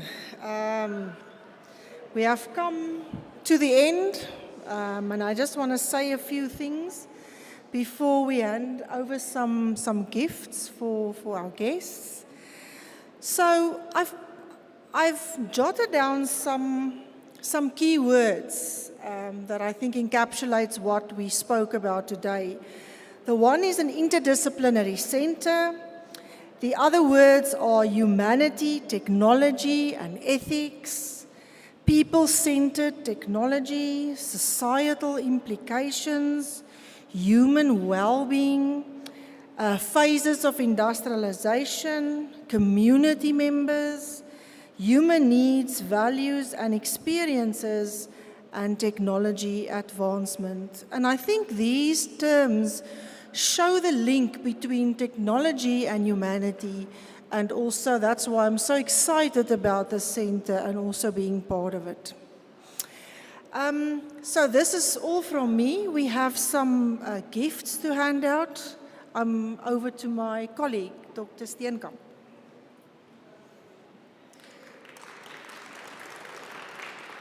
Thank you, everybody. On behalf of the organizing committee of the Research Center on Human Technology Interaction, we would like to thank all of our speakers and panelists and other guests who participated in making today a great success. A warm word of thanks to Professor Sylvester Johnson, the CEO and co-founder of the Corporation of Public Interest Technology, who joined us online for the keynote address. Professor Mutoni Masinde, our Dean of the Faculty of Engineering, Built Environment and Information Technology of the CUT, for her presentation as panelist, as well as Dr. Sweta Banya, Affiliate Faculty of Women and Gender Studies at Virginia Polytechnic Institute and State University, All of these individuals joined us online, and we know there's a 6-hour time difference between South Africa and the USA, so they had to get up at 3 o'clock this morning. We really appreciate all of the time and effort that they put in. Then we would like to thank Professor Ahmed Bawa from the Johannesburg Business School, University of Johannesburg. He already left, but thank you very much for your participation, as well as Professor Chris Nhlapo from the Cape Peninsula University of Technology, being the Vice Chancellor there. Thank you very much for your participation as well. For those who are physically present, I would just like you to come to the stage as I call your name, and we would like to hand out a small token of our appreciation. First up, Professor Pamela Dube, Vice Chancellor and Principal of the Central University of Technology. Prof, can you please come to the stage?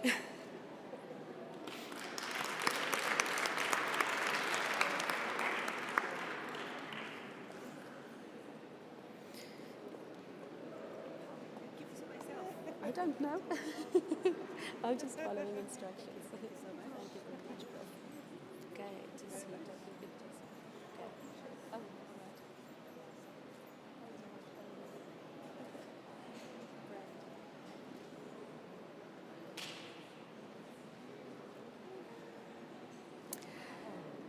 right. Then next up, Professor Yali Woyesa, the Assistant Dean, Research, Innovation and Engagement from our Faculty of Engineering, Built Environment and IT.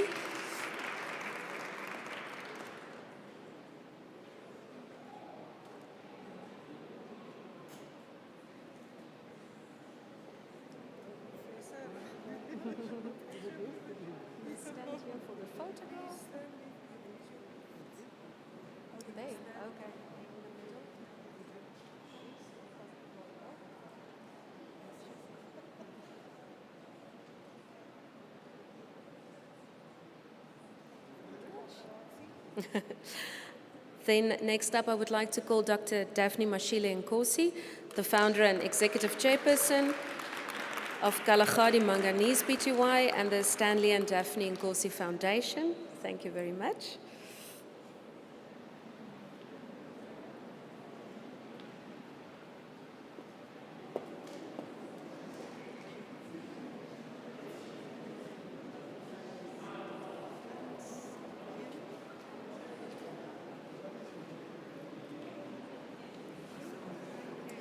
Professor Pramesh Lalu, Founding Director of the Center of Humanities Research, University of the Western Cape.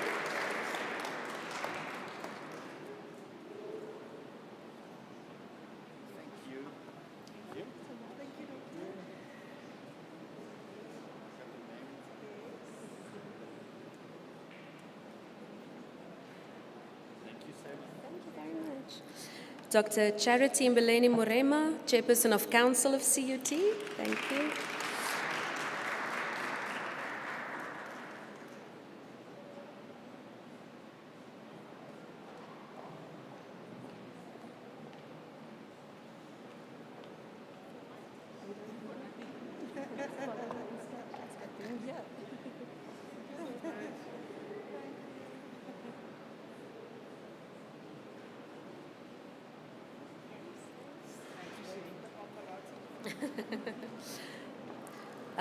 Next up, Her Majesty Kgosi Kgaboleilwe Moroko. Can you please come to the stage? She is the ruler of the Barolongbo Seleka.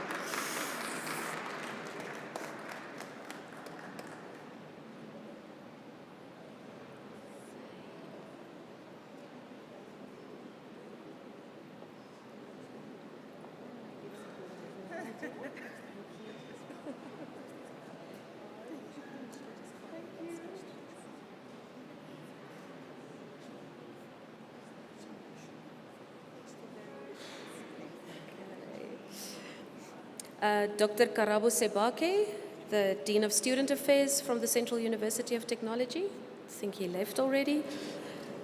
Dr. Fallon Wilson, co-founder of Black Tech Future. Thank you very much.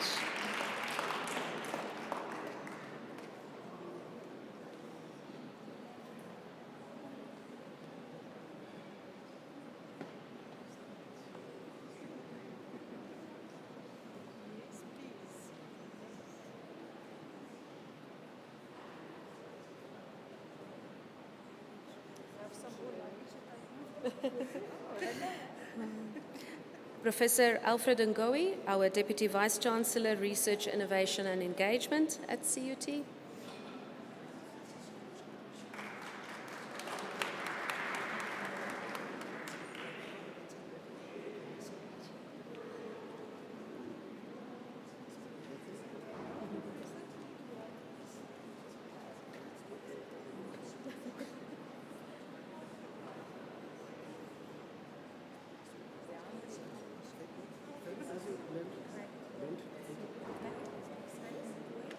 Okay, I see.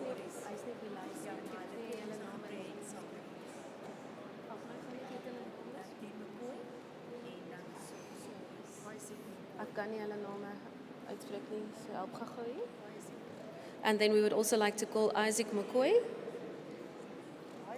Isaac. Isaac McCoy.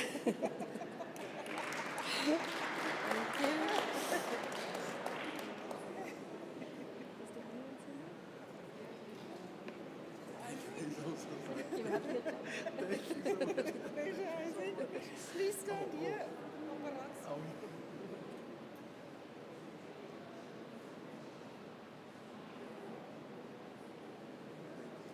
Thank you.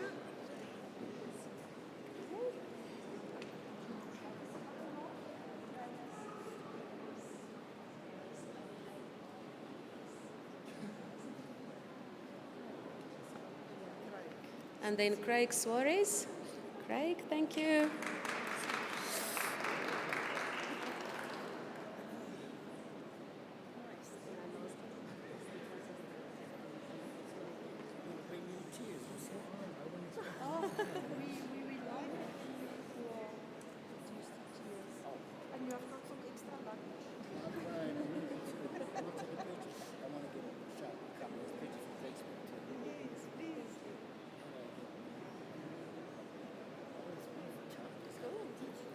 And then last but not least, a warm word of thanks to our program director of the day, Mr. Leon Grobbelaar. Thank you very much for everything. And with that, I'll be handing back to you.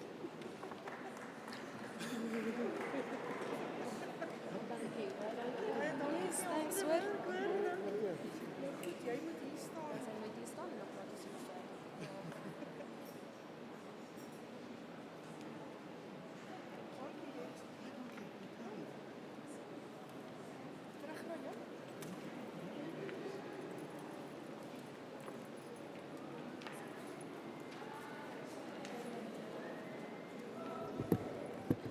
Thank you, Professor Cox and Dr. Steenkamp. Now the moment we have all been waiting for. It is my honor and my sincere privilege to invite to the front of the stage Dr. Daphne Mashile Nkosi, Professor Pamela Dube, Dr. Charity Mbeleni Morema, Prof. Yali Wayesa, and Prof. Alfred Ngowi for the official unveiling of the Research Center on Human-Technology Interaction.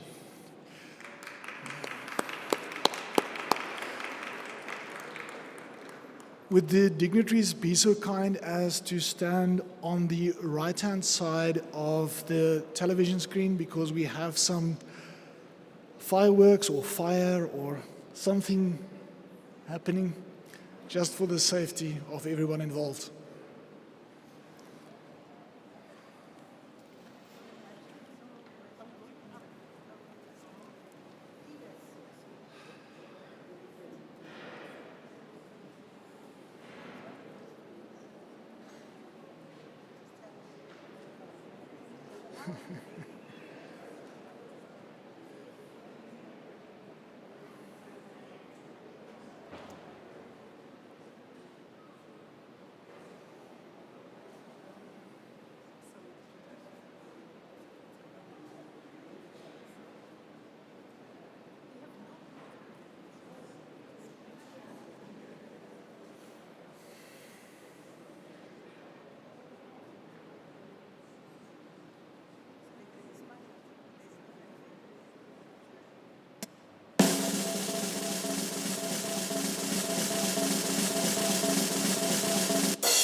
Thank you, Dr. Mashile Nkosi, Prof. Dube, Dr. Mbeleni Morema, Professor Weyesa, and Professor Ngowi for the ceremonious unveiling of the center.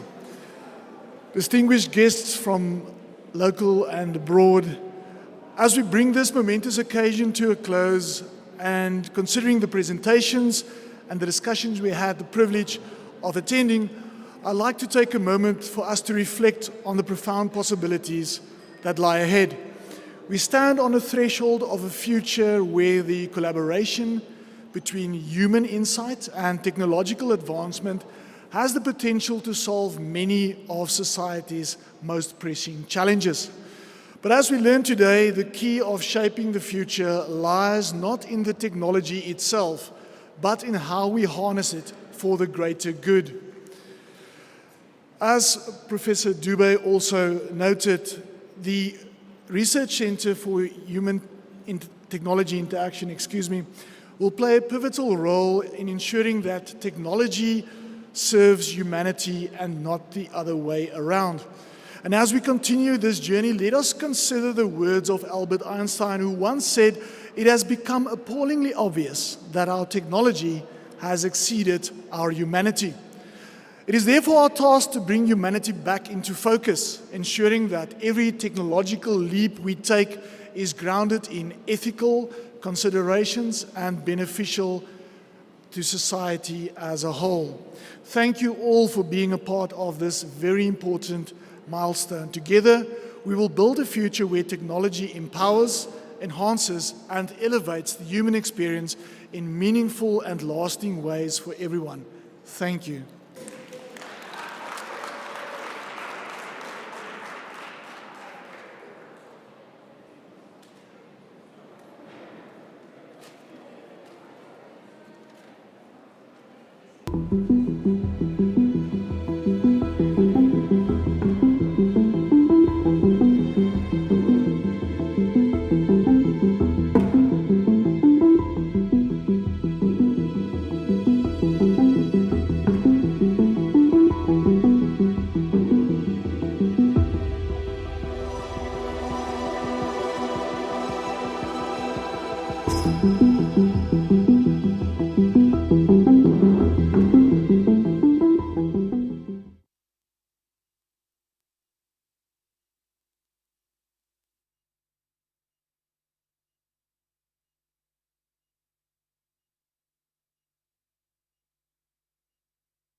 Thank you.